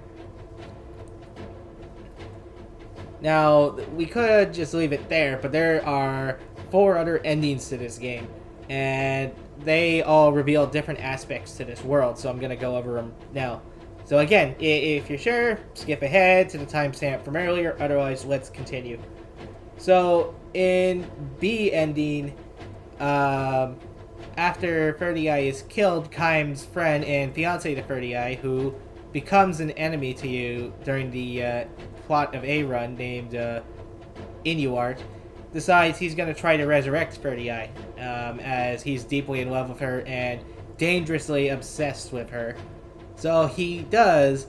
However, the whole Angelus knows that isn't going to end well, and she even tries to warn Inuart and you multiple times that, hey, listen, the method he's going to use to try to resurrect her is only going to bring about the end of the world. However, Inuart doesn't care about any of that, as he's just madly in love with Ferdi, so he resurrects her anyway, and Ferdi becomes this twisted, evil goddess thing that Kaim has to fight and kill, and Inuart dies when the abomination thing is reborn, and it ends with more of these demon things spawning throughout the world, and it ends with one of my favorite songs. Actually, if you had watched my Drakengard 3 in review in the Mac Game of the Year, or no, lower half of Honorable Mentions, excuse me, then you would know that that song is Growing Wings, which is a really good song. I really liked it in this game, and it applies to those demons popping up. That's what it's about. It's about how this world is now doomed, and there's all these flying evil demons destroying the world. It's a very, very good song, despite its dark undertone. Now, in ending C, if I recall correctly, it ends with... Yeah, ending C ends with Kaim and Angelus having to... they arrive at the temple to stop the leader of the Empire, which they do successfully. However, Angelus has actually become scared of Kaim and sees him as a threat to all dragonkind, as he utterly hates dragons. And despite her attachment towards Kaim, she realizes there can only really be one, dragons or humans. And this triggers a fight where you have to actually fight your own dragon. And this fight is hard. I absolutely struggled. This was probably the hardest fight in the game, minus the ending, just because of how hard it was. Before we get on to the ending, let me go through the companions a bit, because they all have their own quest lines as well, and it sheds a lot of light on each of them. So, in Leonard's quest line, he ends up having to form a pact after his family, especially his young brothers, were wiped out by the Empire's invasion of the forest. And the deal was, in exchange for making a pact and gaining power with a fairy, he loses his eyesight, so he can no longer see. And during his quest line, you'll actually find out the Empire was drafting and brainwashing children to fight for them, and so Kaim has to mercilessly cut down all these children. And the fight is causes Inuart a lot of mental distress, as he's, again, he's into the young, and also he sees Kaim's slaughter as brutal and sadistic. On the flip side of that, there's Arotrid, who she lost her children to the Empire. And in turn for making her pact partner and surviving her situation, she has to give up her sanity and as well as her womb, so she can not only no longer have children, but she's also insane. I'm not exactly sure what creature she makes a deal with. It's not like they're not fairies. They're some other creature that are like fire, but like elementals. But I don't actually know what they're officially called. Siri, don't forget what he gives up in order to make a pact with Golem. He gives up something, but I don't remember what it was. Yeah, it doesn't. I can't think of it. Also, I forgot to mention this earlier, and I really should have. Kym's pact made him mute. So, after the opening, Kym will not say a word until his pact is broken in C run. And because D run has a different ending where their pact did not break, Kym is still mute. So the only time we hear him speak is the very beginning of the game and at the end of C run, in which case he chooses the only words to say are, "I am Kym," which I've seen a lot of people make fun of, where it's like, oh, why is that his first words? But to be honest, I feel like if I had gone mute too, I probably would have said my name, or just something very familiar, just to kind of ground me back to the fact I can talk again after going months or however long this game takes place of not being able to say anything. Just something to kind of ground me back into my old reality or so. So that's my take on that being his first words. I know it's a little silly, but to me it at least makes sense. So in Erotrid's questline, sorry, I realize I deviated quite a bit there, but we're getting to that. I'm sorry. You are sent off to rescue the elven children, as Erotrid's an elf. However, they're being carried off on boats to the Imperial Fortress. However, you guys don't arrive in time, and they all die when the ships sink. And Erotrid's seen eating some of them. Again, she's a cannibal. She's gone insane. And this also causes tension in the group. Now, Ciri's questline is very different. He wants to go on a whole side quest to go find what happened to his sister, because he knows his sister left years ago after being abused by their parents, and he just wants to know like what happened to her, find her, and be reunified. So you go on this whole side quest where you come across a bunch of golems that are hostile. However, Ciri tells you that the golems are actually friendly, and please don't kill them. They're being controlled by the Empire's wizards. And, in fact, if you actually fight the wizards first and ignore the golems, you make that fight significantly easier on yourself than if you try to actually kill the golems. And what I find interesting about this is one of the few times Kym breaks from just outright killing. Sure, he kills a lot of people during the quest, but this whole quest was him supposed to be trying to save his sister from the Empire, as it's not revealed. This questline takes place before it's revealed she's been killed. And instead of continuing with his actual quest, he actually takes time out of his way to help one of his friends, which is not something usually characterized by Kym. Verdalet has no questline. He just kind of follows and comments on how terrible it is that Kym is constantly killing, which again is like, I get that Kym's addiction to killing is bad, but at the same time, we're at war, and the Empire is literally trying to end the world, so can you please shut up for a second and help us out here, buddy?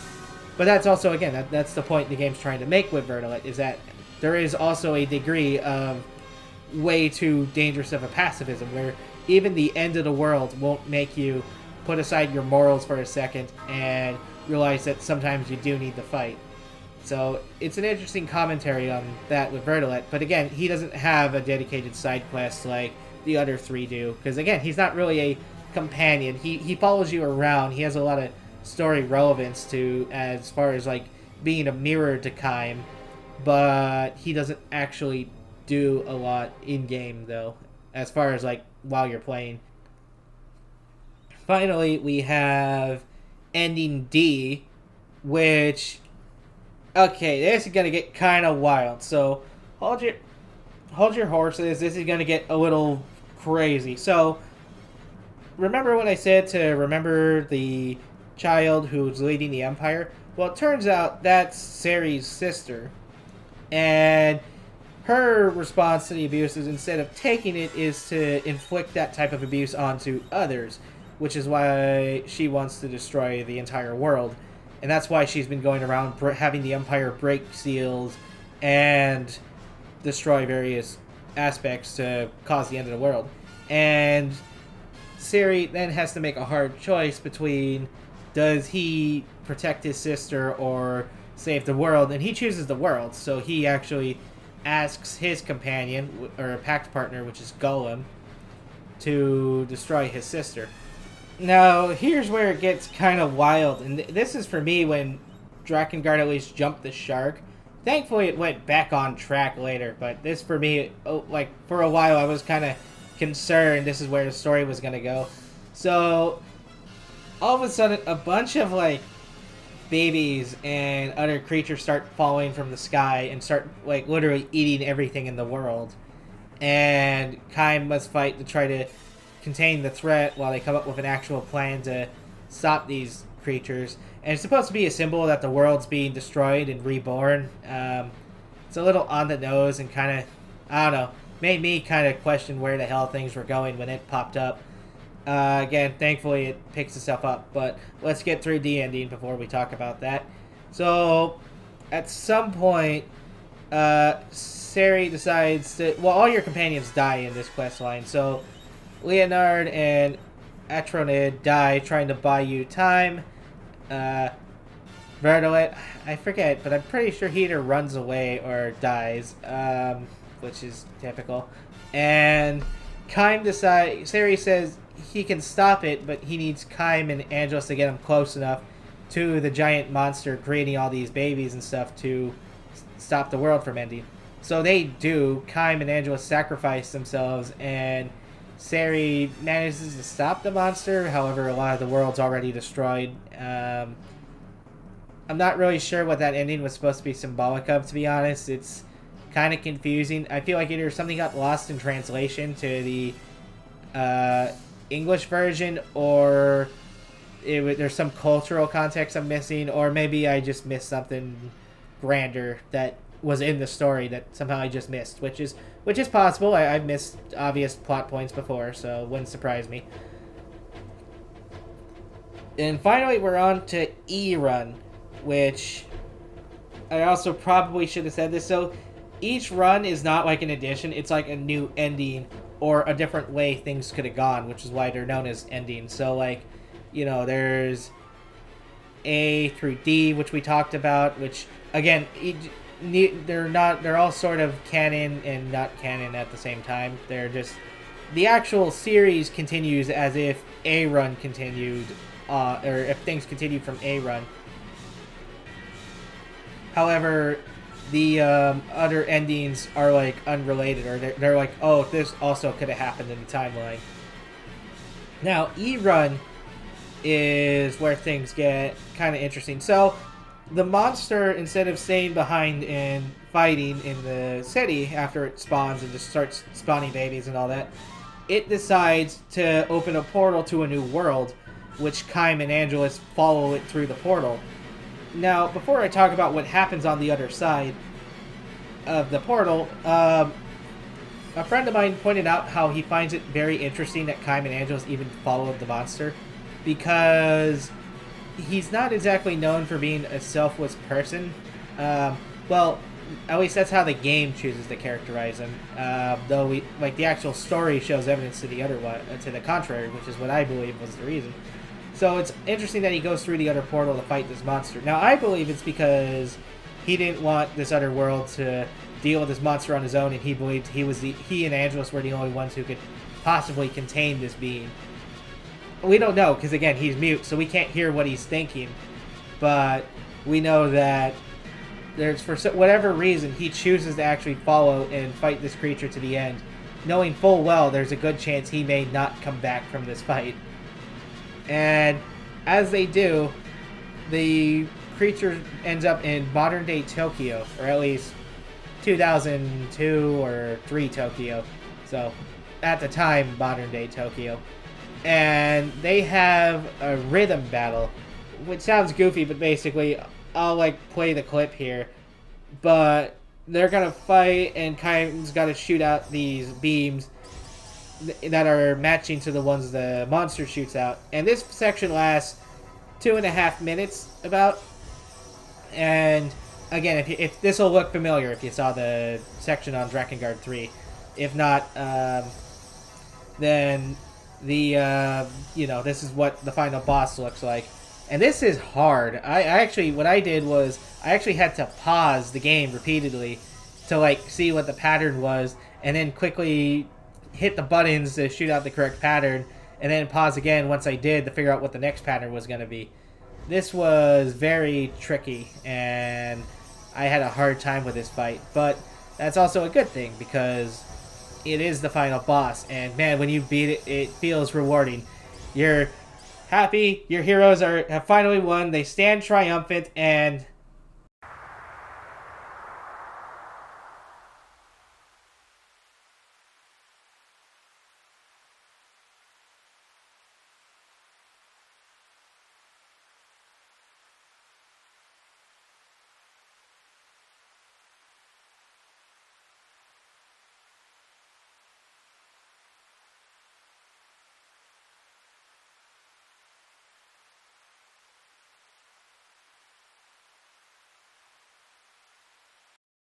This is Bravo 1. Unidentified target has been neutralized. Over and out.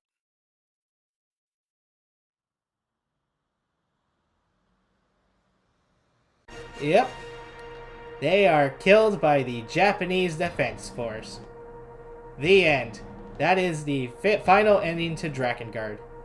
Now, a lot of people think this ending was a joke, and I strongly disagree, because I don't get the punchline. Oh, people have compared it to an ending in Silent Hill 2, I think, or 3, where there's like the guy finds out the whole monsters and stuff were being run by a dog. But this doesn't feel like a joke. Like, where's the punchline? No, I believe this was supposed to be a very serious ending.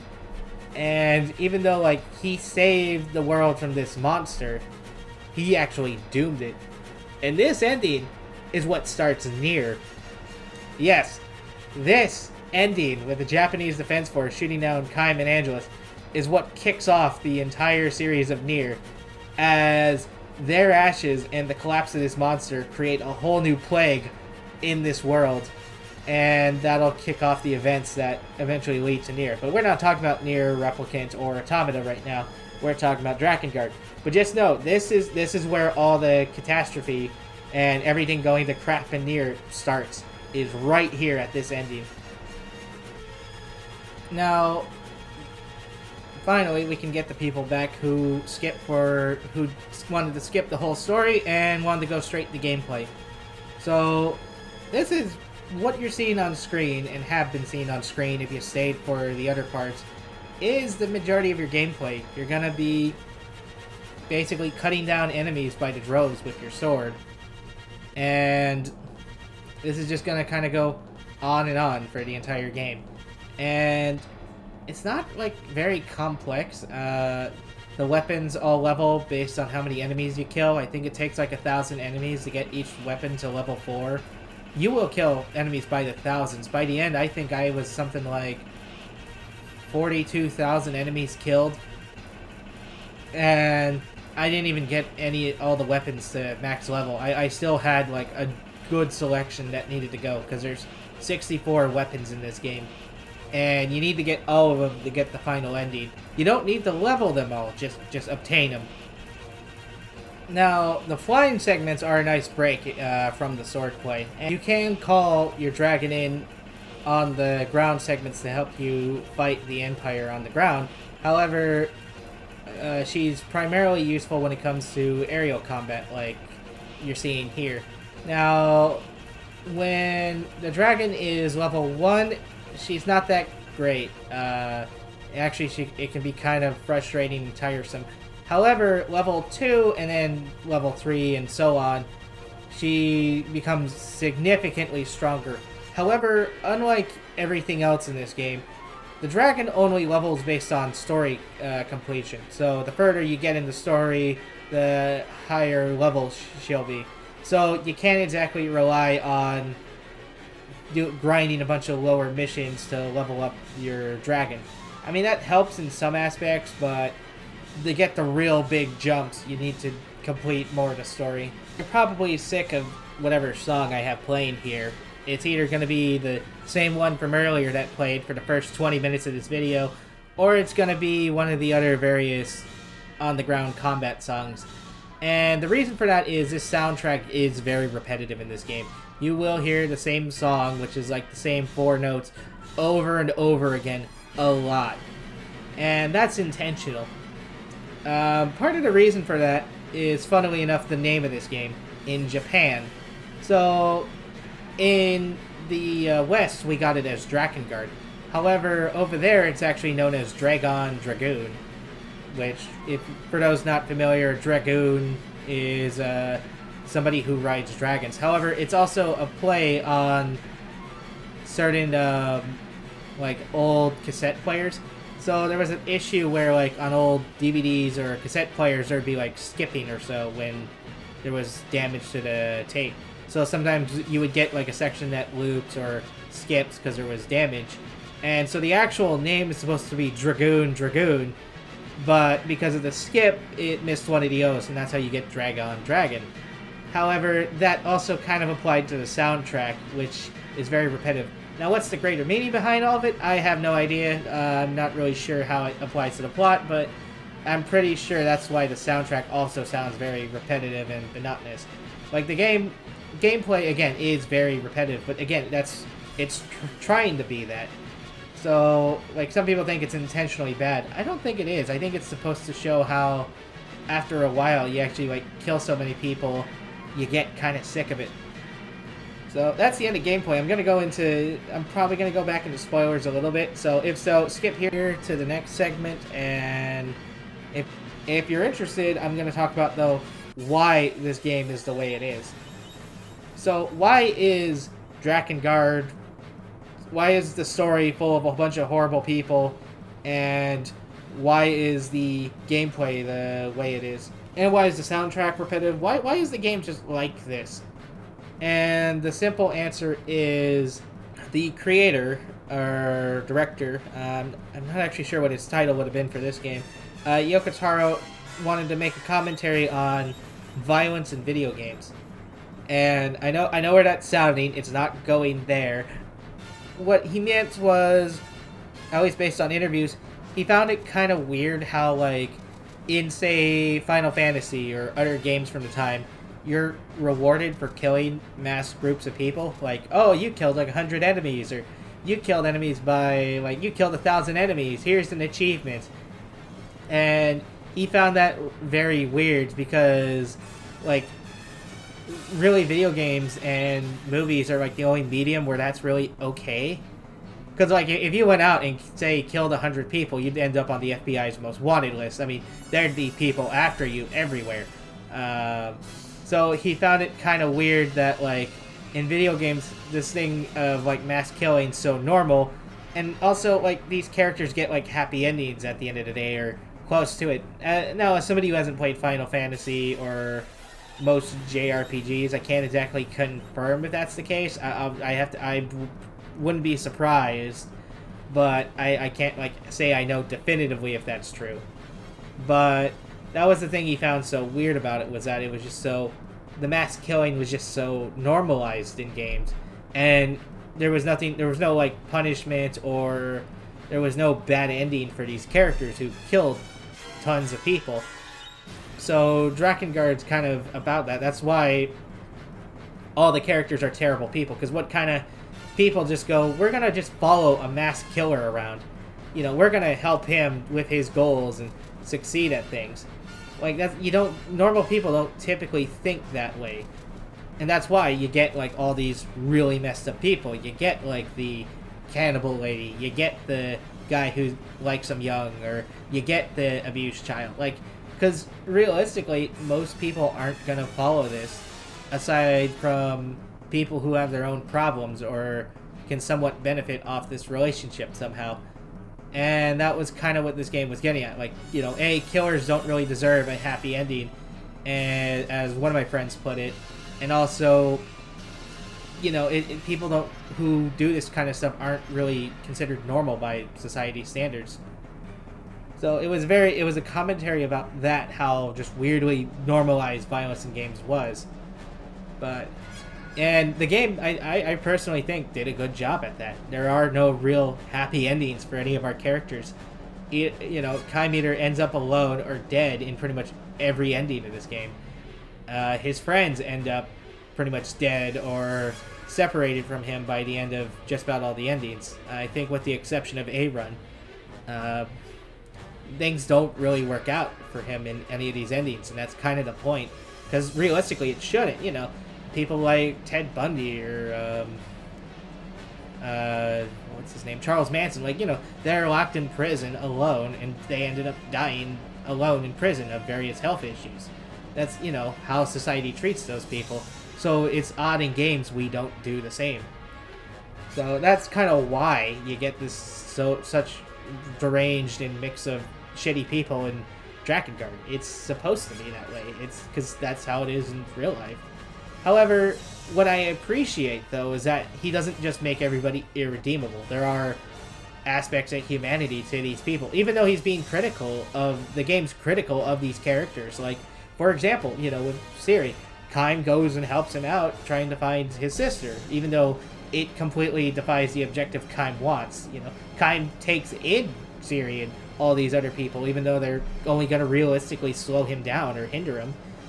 So there are aspects to his humanity. He does actually care about his sister. It explores the various there are human aspects to Kaim. He's not just this violent killing machine that just wants to destroy everything. There is still a human side to him, even if it's buried under all his hatred and violence. And that's a brilliant thing this game does. Is it does show you that, even while still being heavily critical of its main character. And it's also critical of extreme pacifism too, because not everybody people sometimes get in this mindset that all violence is bad, and the sad thing is that in a world where there is violence, that also means you need violence to sometimes tame the violence. So that's where Verdelet is. He is the opposite of Kaim. He refuses to take his sword, even if it means that hundreds of innocents are going to get slaughtered as a result. He will not protect them because he views all violence as bad. And he's almost just as bad as Kaim because he's letting the violence continue without doing anything about it. It's it's a very interesting outlook, and it's a good way to be critical of various sides of the argument.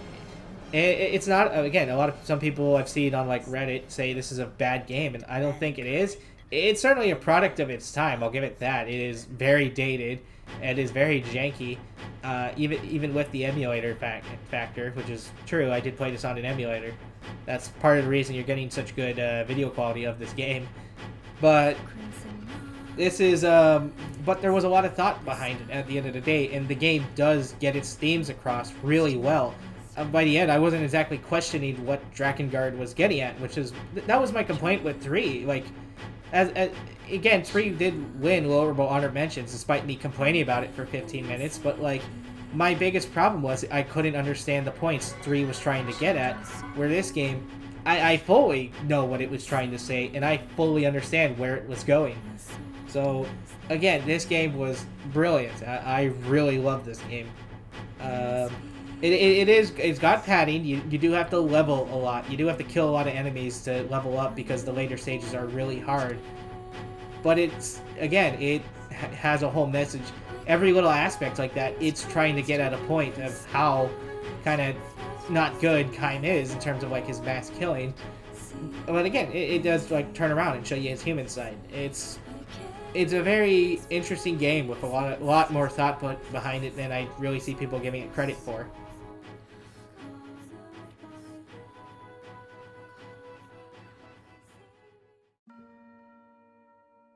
Fallout London. This mod, I was not originally interested in this, partly because I wasn't interested in things taking place in the UK, but I heard a lot of good things when this mod came out, so I decided to pick it up regardless of my bias. And, oh my word, this this was really good. The basic premise, and this is just the opening part, so I'm not going to really spoil anything too heavy, is you wake up in a lab. You're not exactly sure who you are or why you're in the lab, and all of a sudden there's an attack on the laboratory, and you're broken out of your cryopod, and you escape to the surface, and from there, it's up to you to figure out who you are and why you were in the lab. If you want to. You don't actually have to go figure out who you are, though it is tied to the main quest. But if you want, I mean, once you escape the lab, you're free to go anywhere. You could literally walk any direction the road will take you, or that you can physically traverse to. It's totally optional if you want to go figure out who you are. In my case, I did, because it was such an intriguing opening. However, again, you don't have to. This game is so open-ended. You can side with whoever you want. Just about everybody's killable, so there's no real standing around and going like, oh, this NPC is essential and you can't take him. No. If you don't want to help people, kill them. I mean, this game is probably the closest I've ever played Fallout that's got into New Vegas. I mean, and I mean that. I mean, there's different factions all fighting over the remnants of London, and it's up to you who you want to side with, how you want to approach quests. Or, you could even not. And you can piss off pretty much every faction if you want. And there's consequences for it, too. Like, whenever you go in that faction's region, you'll be attacked, or other people who are aligned with that faction will declare war on you, and you'll be hunted. This game is... oh, man, it's so well made. And again, that's just the basic overview of it. I only got one of the few endings in this game because I only sided with one faction during my playthrough, but I really want to go back and do a new playthrough where I side with a totally different faction. And there's so much little things to find in this game. For example, while filming this video, I discovered a submarine that was in the river. And another thing is there's the wreck of the HMS Belfast, which is a light cruiser from World War II. In fact, Belfast is a museum ship in London today. And when I first found Belfast, I thought, oh, it's a cool ship, too bad I can't enter it, because I couldn't find a door. Well, while filming for this video, I actually did find a door while fighting on the Belfast. And I actually was able to go through the entire ship's interior. And it's really detailed. I mean, aside from like a couple guns, which were made for the mod, or they were given permission to use in the mod. Aside from that, most of the models seem rather unique to this mod. Now, I'm not sure if that's the case, but you don't see a lot of base Fallout 4 assets, aside from maybe some of the cars, but most of it actually seems like it was custom made for this mod. Another thing I liked is they changed the skill system back to the old style that you had in, like, say, Fallout New Vegas. So you can actually like put points into different stats and choose perks, kind of like how New Vegas had it.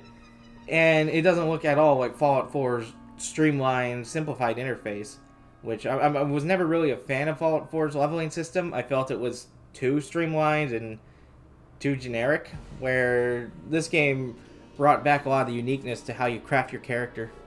Another thing that I should warn you is that this is a mod for Fallout 4, which does mean you get Fallout 4's problems like you see here, where sometimes it takes a second for the level to load in, or sometimes you get really long loading screens. Even with the quicker loading screens mod, it sometimes still takes a while. But that's a problem even on base Fallout 4. So that's not the mod's fault. That's just a factor of this being a mod for Fallout 4. It's gonna have Fallout 4's problems, even with the recommended mods to try to help you mitigate it. That said, it's not terrible. Like, it doesn't freeze or crash all the time. It's rather stable, but every so often you do get like the occasional bug where it reminds you that, oh yeah, I'm playing a mod for Fallout 4. However, when it's not bugging out, it actually is really easy to forget you're playing Fallout 4. And what I mean by that is, sure, the generic interface, the base interface looks a lot like Fallout 4, but the world, the writing, and all the unique guns kind of remind you that, like, or they kind of help take you out of the fact that this is Fallout 4. Like, this really does feel like its own game, and not a mod. also the voice acting is top notch. I've played a lot of mods, from Morrowind mods to Skyrim Special Edition. Like, every Bethesda game and every mainline Bethesda game in between. So Oblivion, Skyrim, Fallout 3, New Vegas, Fallout 4, Skyrim Special Edition, and so on. And this mod easily has like some of the best voice acting I've ever seen in any Fallout mod. There's no like crappy mic in the background. There's no weird audio mixing. Everybody sounds about the same in terms of their audio quality, and it's all high quality. I don't know if they like hired actors for this, or did they bring people into professional recording booths or what? Because man, everybody sounds really good in this mod, and it sounds like a full-fledged game in terms of the quality of the voice acting, which is impressive because even the minor NPCs like enemies or background characters are all professionally voice acted. Even the dog sounds really good. Let's see. My only complaint as far as the mod goes is I feel like there is a lot of guns for the UK. For those who aren't as aware, there's 4 times as many guns in Canada as there is in the UK. And there's, way more in the USA. And in this game, there's definitely less guns than there are in America in the UK, but there still seems to be like maybe 1 out of every 4 to 5 people have guns in this game. And there's a lot of ammo everywhere, which is something you wouldn't expect for the United Kingdom. In a country where I think it's 1 in 25. I'll pop the statistic up on screen. So the point is that it seems really high and questionable that this many people in the UK would have all these guns. And sure, some of them are all these custom ones, like the weapon I'm using on screen here, which is a crude rifle or something. It's made out of like spare parts. Sure, that could happen, but my thing is though, is there's also like a lot of Lee Enfields, and there's also a lot of like handguns everywhere, like revolvers. And the other thing is too is where's all the ammo coming from? Because that ammo counter, like I didn't console command that or anything. That is the actual amount of ammo I found just scavenging while fighting in this game, which is like over 1,000 rounds, which again means there's a lot of guns here, which seems real questionable when we're in the UK. The other thing is, as far as complaints go, is that sometimes it can be a little tricky to find which faction belongs to who. So I don't mean that each faction is tricky to identify based on their uniforms or so. Like they're all pretty uniform, and it's pretty easy to figure out who's of what faction. But for example, a faction I worked with, I thought was a major faction, and then I found out towards the end of the game they're actually a minor faction. And that was one thing where I was kind of like, oh, that was a little unclear. I would have thought these people were a major faction. Or another thing is that the major factions, I angered one of them during my playthrough, and for taking out a guy I thought was completely unrelated, as he wasn't in their uniforms, and there wasn't a whole lot of signs, at least based visually, I should say. There wasn't a whole lot of visually based signs he was allied to the major faction I angered. But the game does tell you, hey, you angered this faction if you do something like that, so this faction now hates you, or you're vilified. Kind of like what New Vegas would do. So at least the game tells you when you do anger a major faction. But it's one of those where I do wish it was a little clearer which ones were main factions. But that's a minor complaint, because overall, like, all the factions are pretty well written. And the fact that a minor faction mistook a minor faction to be a major faction should tell you how well developed that minor faction is. If I think like, oh, this is like a major faction, like the NCR or Legion from New Vegas. So that's actually a point to this mod. And again, walking around it's very beautiful. So again, my faction complaint, it's minor. It's not a deal breaker. And now that I beat the game, I know who's the major factions. So I won't do that again, and I know like who to keep that in mind. One thing I should note, the way I angered the major faction before I jump into spoilers, and I'm intentionally being vague, I'm trying to be spoiler-free here, was because I killed a guy who was allied to them, and the reason I killed him was so I didn't have to do his stupid quest that I thought was dumb, and I didn't like the guy anyway. So I was like, oh, I'll just kill him. And the game has no problem with you doing that. If you just want to kill somebody because they annoy you or you just feel like playing a psychopath, you can. The game is, you're totally free to do that with pretty much everybody. There is no protected NPCs, and doing so will result in like no penalty for the player. Well, there's penalties in game, I should say, but it's not going to be like a Bethesda game where, oh no, this person was critical for a quest line, so they take a knee and you have to wait for them to get back up or so. No, just kill them. It's fine. It's really open-ended, and I really like that about this mod.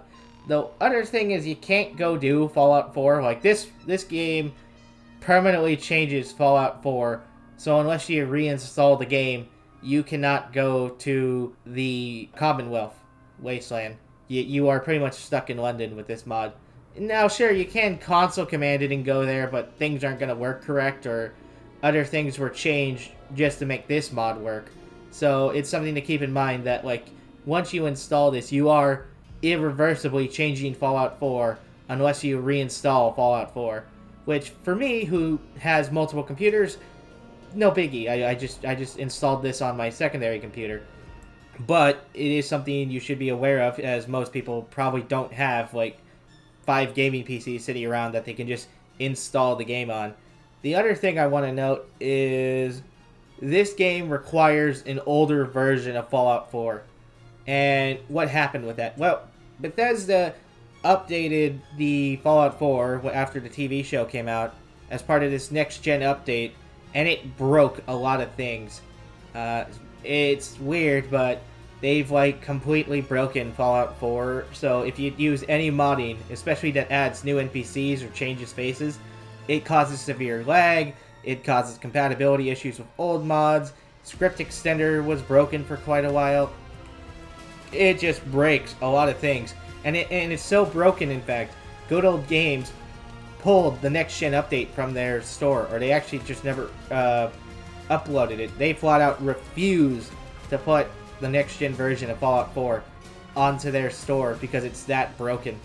So it's the thing to keep in mind that, like, you have to go through a whole process of downgrading if you own this on Steam. If you own this on Good Old Games, you're good to go. Just install Fallout 4 normally and then install the mod. Which the Good Old Games site even includes an installer for this mod. So if you want, you can just go on the Good Old Games, download this mod, and as long as you own Fallout 4 and install Fallout 4, this mod will work right out of the box. But if you have Steam, you have to go through kind of a lengthy process to downgrade the version of your game. It's a whole hassle. It's a pain. But that's the only way to play this, because the next-gen update broke everything. So just something to keep in mind if you do intend to play this and you don't own this on GOG. Which, I do recommend actually buying Fallout 4 on GOG, as it's a little bit more stable. I don't know why that is. It crashes significantly less than on Steam, and this is before the next-gen update even. And it's also, you don't have to have the Good Old Games like launcher running in the background. You can just run this without the launcher, so which I recommend. One other thing, and this is a little spoilery, but it's not a major spoiler. It's actually just kind of a minor thing about the world. The River Thames and most of the water is heavily irradiated.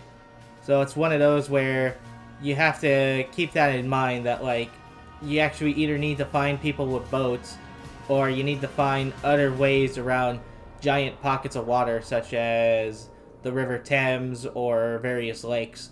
There is, because if you jump in it, it's going to give you like 170 rads a second you're in the water, which is going to drain your health really fast, especially as a low-level player. So it's one of those where that is something to keep in mind, that you do want to avoid the water. And that actually leads to neat gameplay designs, because because the water is inaccessible, and you can't just swim across places, bridges are very, very strategic points in this world. So it's one of those where if you want to cross a bridge, you're gonna have to deal with whatever faction is guarding that bridge, and if they're hostile to you, that's gonna result in a fight. So it's something to keep in mind while you're playing this, that there is no swimming across the river.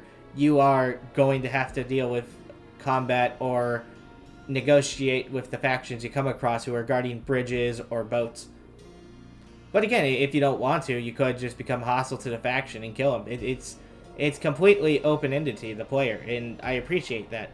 Not every quest has multiple ways to solve it, but a lot do, where if you think outside the box or you put stats into certain areas, there are ways to get around various quests. There's not everything has to result with you shooting at an enemy. Now, I chose violence for this playthrough, which is why you mostly see me shooting. However, there were plenty of other ways I could have avoided probably like a quarter of the fights in this playthrough that you're seeing. I just basically woke up and chose violence.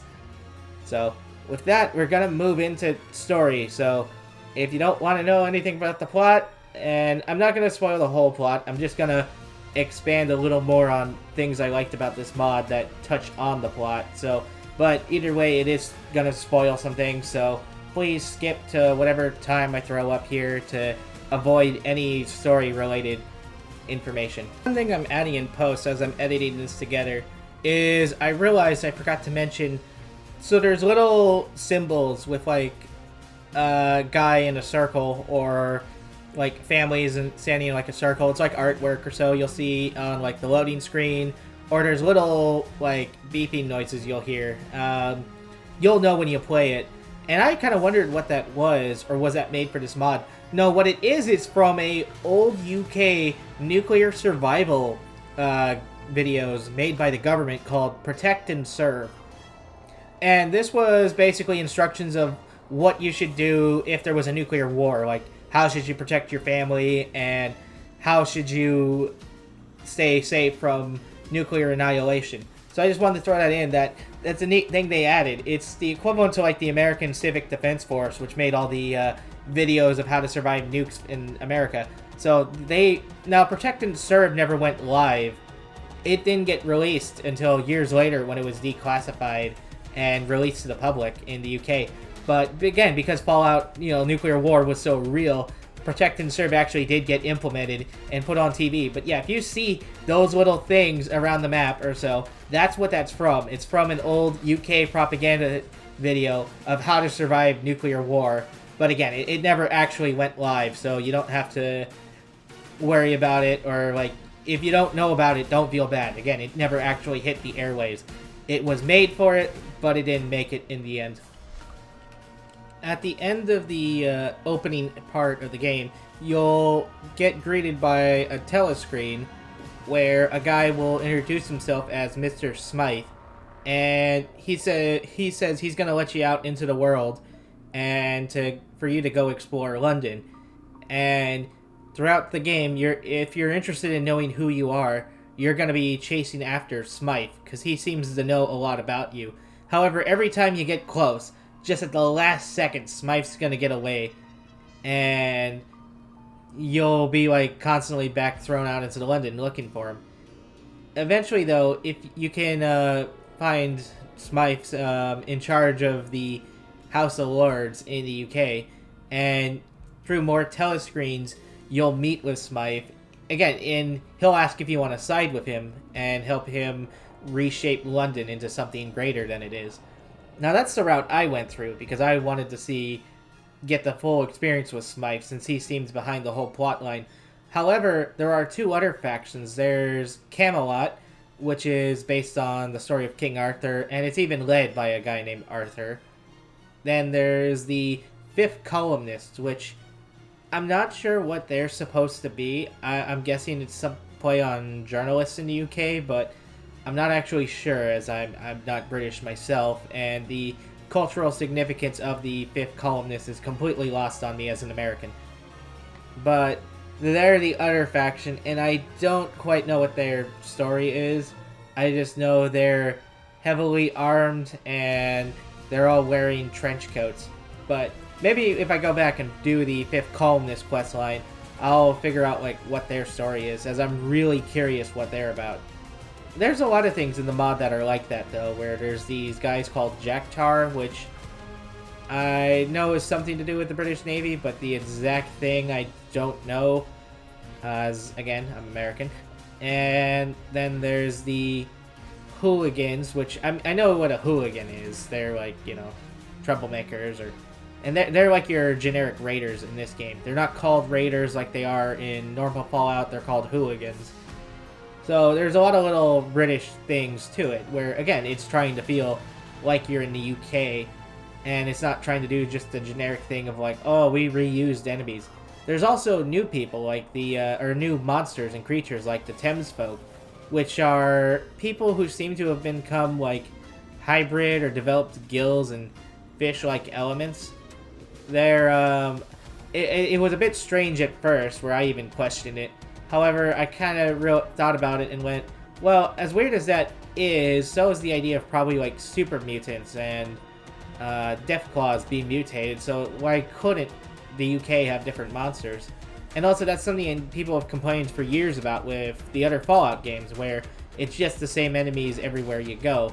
Where Fallout London actually does make an effort to make all new enemies or unique races of people to try to make it feel very different than its USA counterpart. It's very well, again, it's very impressive and well made.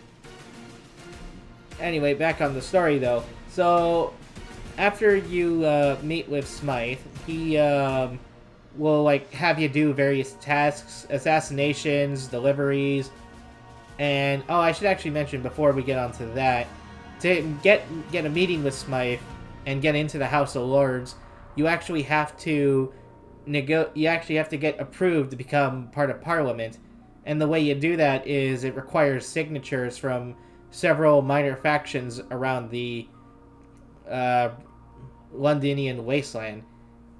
Now, to get these signatures, of course, they're going to want you to do stuff for them, like help them out with their problems. And this is where I pissed off the fifth columnist, as one of the faction leaders seemed kind of barbaric and was kind of a jerk.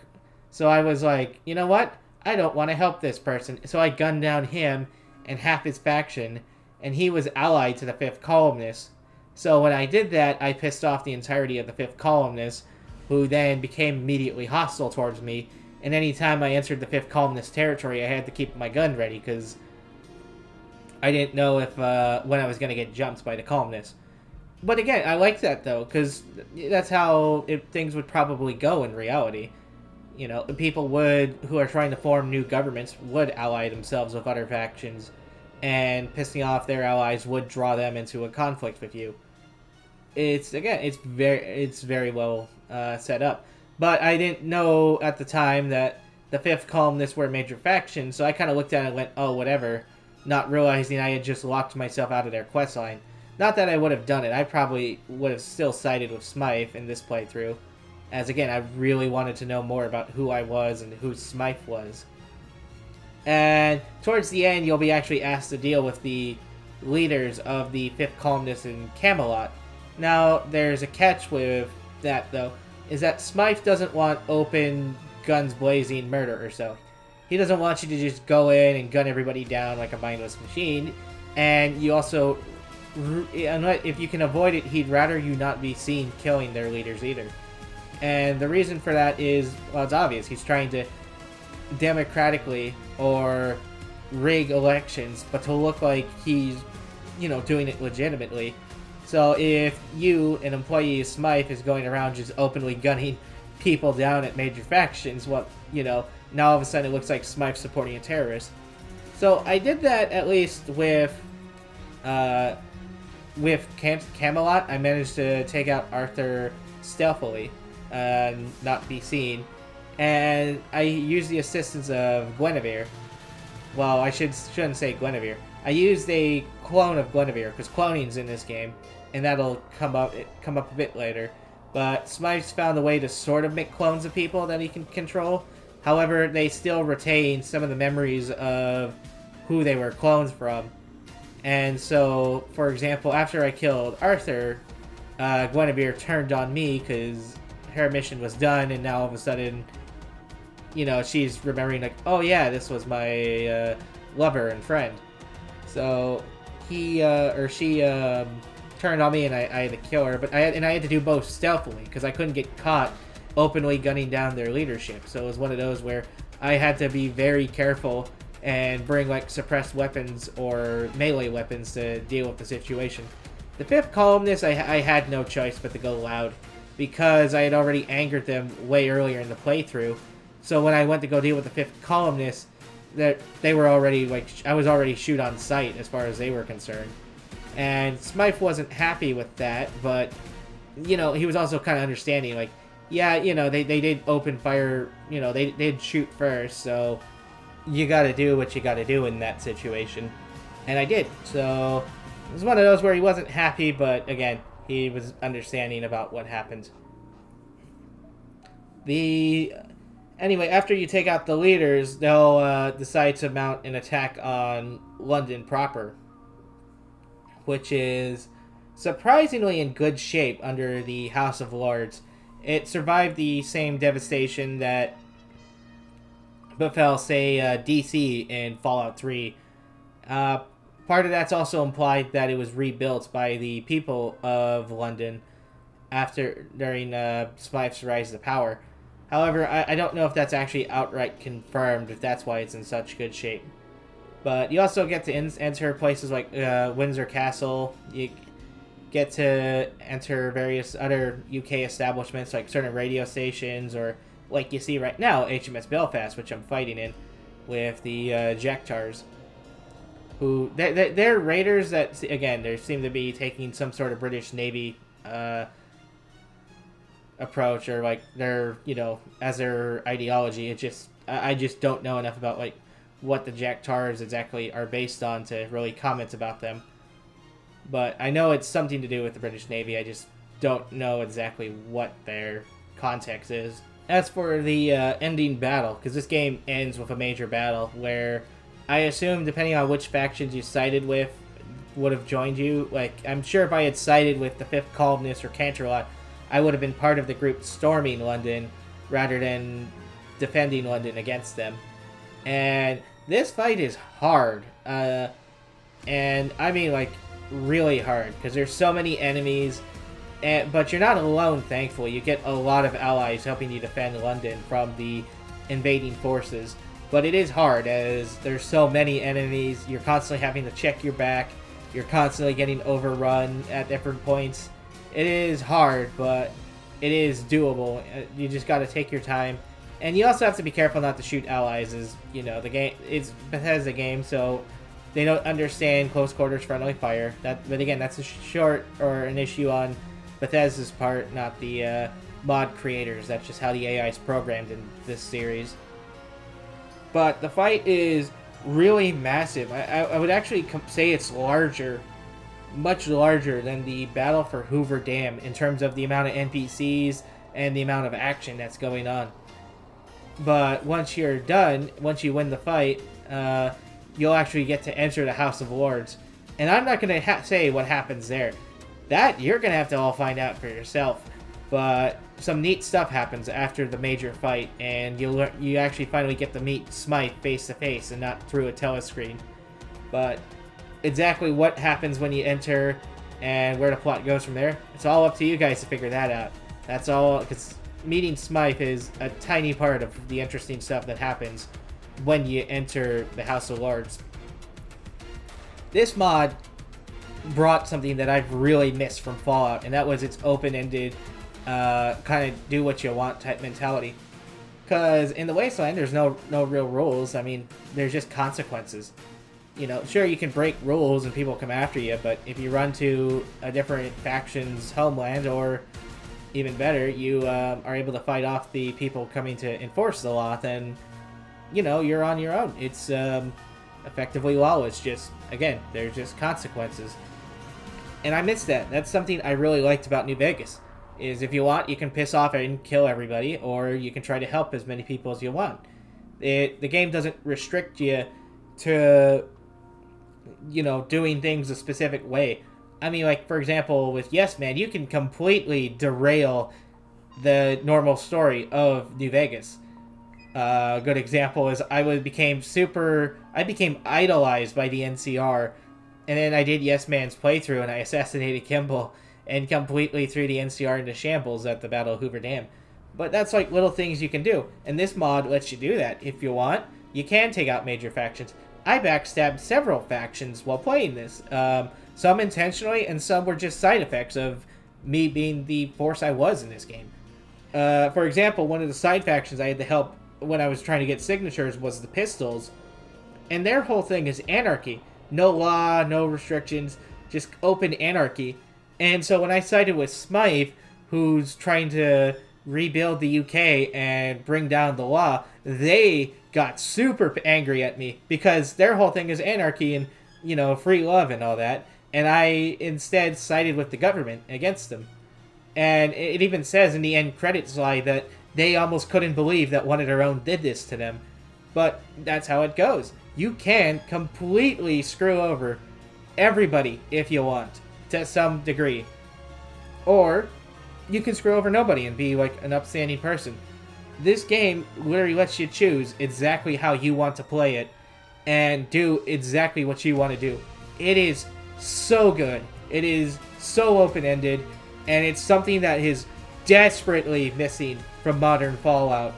It is needed. I want more games like this where I can do an approach, and I want to go back. I want to see what would have happened had I taken a different route. What if I had been a little less guns blazing and a bit more calm and negotiative with my character? What if I had tried to work with all the factions instead of killing everybody?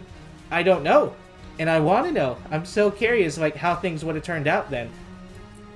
That's the brilliance of this mod. It makes you want to replay just to see what you missed. What didn't I do? What didn't I see? It's so good. It is probably, if you're looking for something like New Vegas in the modern day, this is where you need to go. This mod will do it. It's a technical nightmare to get running if you don't have the good old games version, but my word, is it worth the trouble. I can highly recommend this mod. It is probably the best we've seen from Fallout since New Vegas, and in some aspects I'd actually argue this probably succeeded or is better than New Vegas, with it being on a modern engine. So I am very looking forward to see if this team does anything in the future, because they have hooked me hard.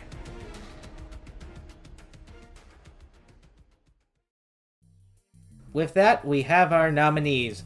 And going from alphabetical order, in case for those who just skipped to this section, you have Drakengard, Fallout London, Fatal Frame 3, The Forgotten City, Link's Awakening, Nier Automata, Operation Flashpoint Red River, and Return to the Obra Dinn.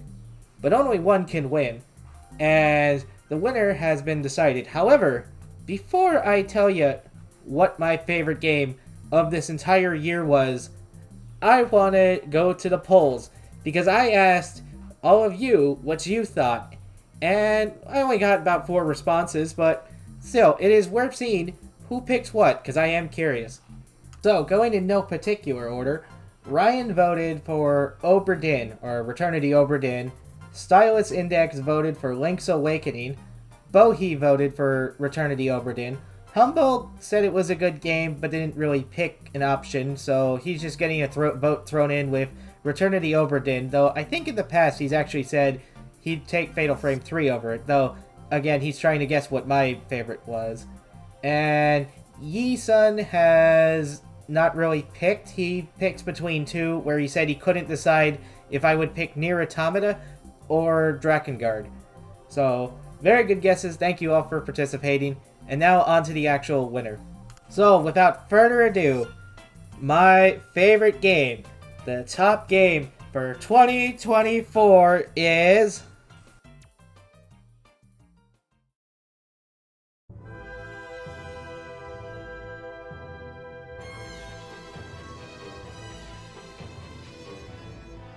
That is right. Ye got the closest. It was Drakengard. Oh my word, I know this is going to cause an upset with the audience, especially those of you who thought, didn't like other games way over Drakengard. But, oh my word, this game just clicked with me hard. One of the things I loved about this game was the actual question of the normalization of violence in video games. And I know that sounds a bit cringe, but let me explain. See, for years, I've actually questioned this myself. Every time I played Call of Duty, especially Call of Duty 2, I'd really start to ask myself kind of how unusually normal it was to gun down hundreds of German soldiers.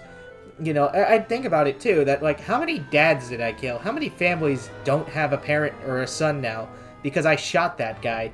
And yes, it's a video game, but like, these are the kind of questions that don't really get asked in the mass violence in games.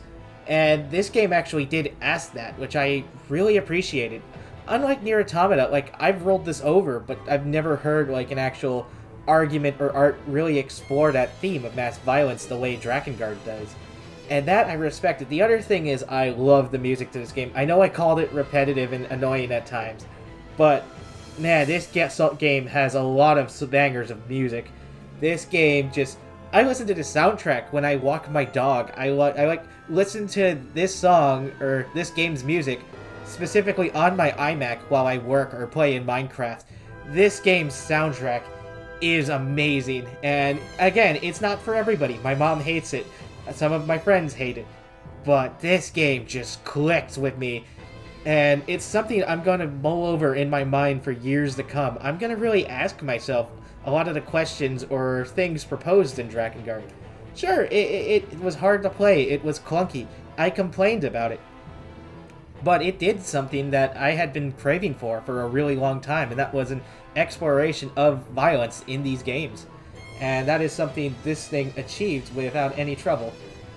God, I love Drakengard, man. This was such a fun game, and it was not like anything I've really played before, despite me hoping it was gonna be. I kind of went in here hoping for more Nier, and instead I got something entirely unique to itself. And that I can 100% respect. Again, so the game of the year goes to Drakengard. God, I love this game. I highly recommend anybody play this. Even if you listen to my analysis, it is worth playing. This was such a fun game. I love Drakengard. And, oh, wow. And, again, everything I went over. That's why, if you were paying attention, that was my longest segment, because I had the most to say about it. And even still, I was trying to be brief just for this video. I didn't go into every little detail I want to get out about Drakengard. There is still a lot more I could discuss with this game. For now, I'm gonna leave it here, but this filled a niche, or a situation I have been craving for years. And this game came along and filled that. And it was something that I've been craving for so long, I genuinely forgot about it until making this video. Well, actually, while playing the game, I even thought about it, where I was like really questioning the violence in these games. And, man, this game came in swinging. And this game, man, I thought about this game like at least once a day now, where I like go to bed and I just think about like the music, or I think about the characters of Drakengard. And what I appreciate too is it's not a one-sided stance with its questioning of violence, because, like I said in the review part, there are characters who genuinely act as like who are overly pacifist, and to the point to where their pacifism is a danger to society. So it's one of those where it's not saying that complete pacifism is a good thing. In fact, quite the opposite. So, with Drakengard, you are my official winner of 2024. You are the game I am going to remember the most out of this year. This has been quite a fun ride, and I appreciate all of you for joining me along for it. And I hope to see you again in 2025. I don't know if I'll do another video like this. We'll see. Hopefully it's going to be a lot shorter, but who knows? 2025 is looking like it's going to be a crazy year with the lineup already. Stuff I either have pushed to next year with like Skyward Sword or Mario Galaxy 2, along with other games, because I really want to actually clear out my gaming queue finally. Because that queue's been sitting there for quite a while, and I made a lot of progress this year, and it's about time I actually outright clear it. So, again, thank you all for watching. Thank you all for sitting through this. If you actually sat through this from start to finish, hats off to you, because I've done it technically, but, you know, I'm the one filming and stitching all this together, so I've seen this video multiple times. I appreciate you for taking the time to listen to me. And until next time, take care, everyone.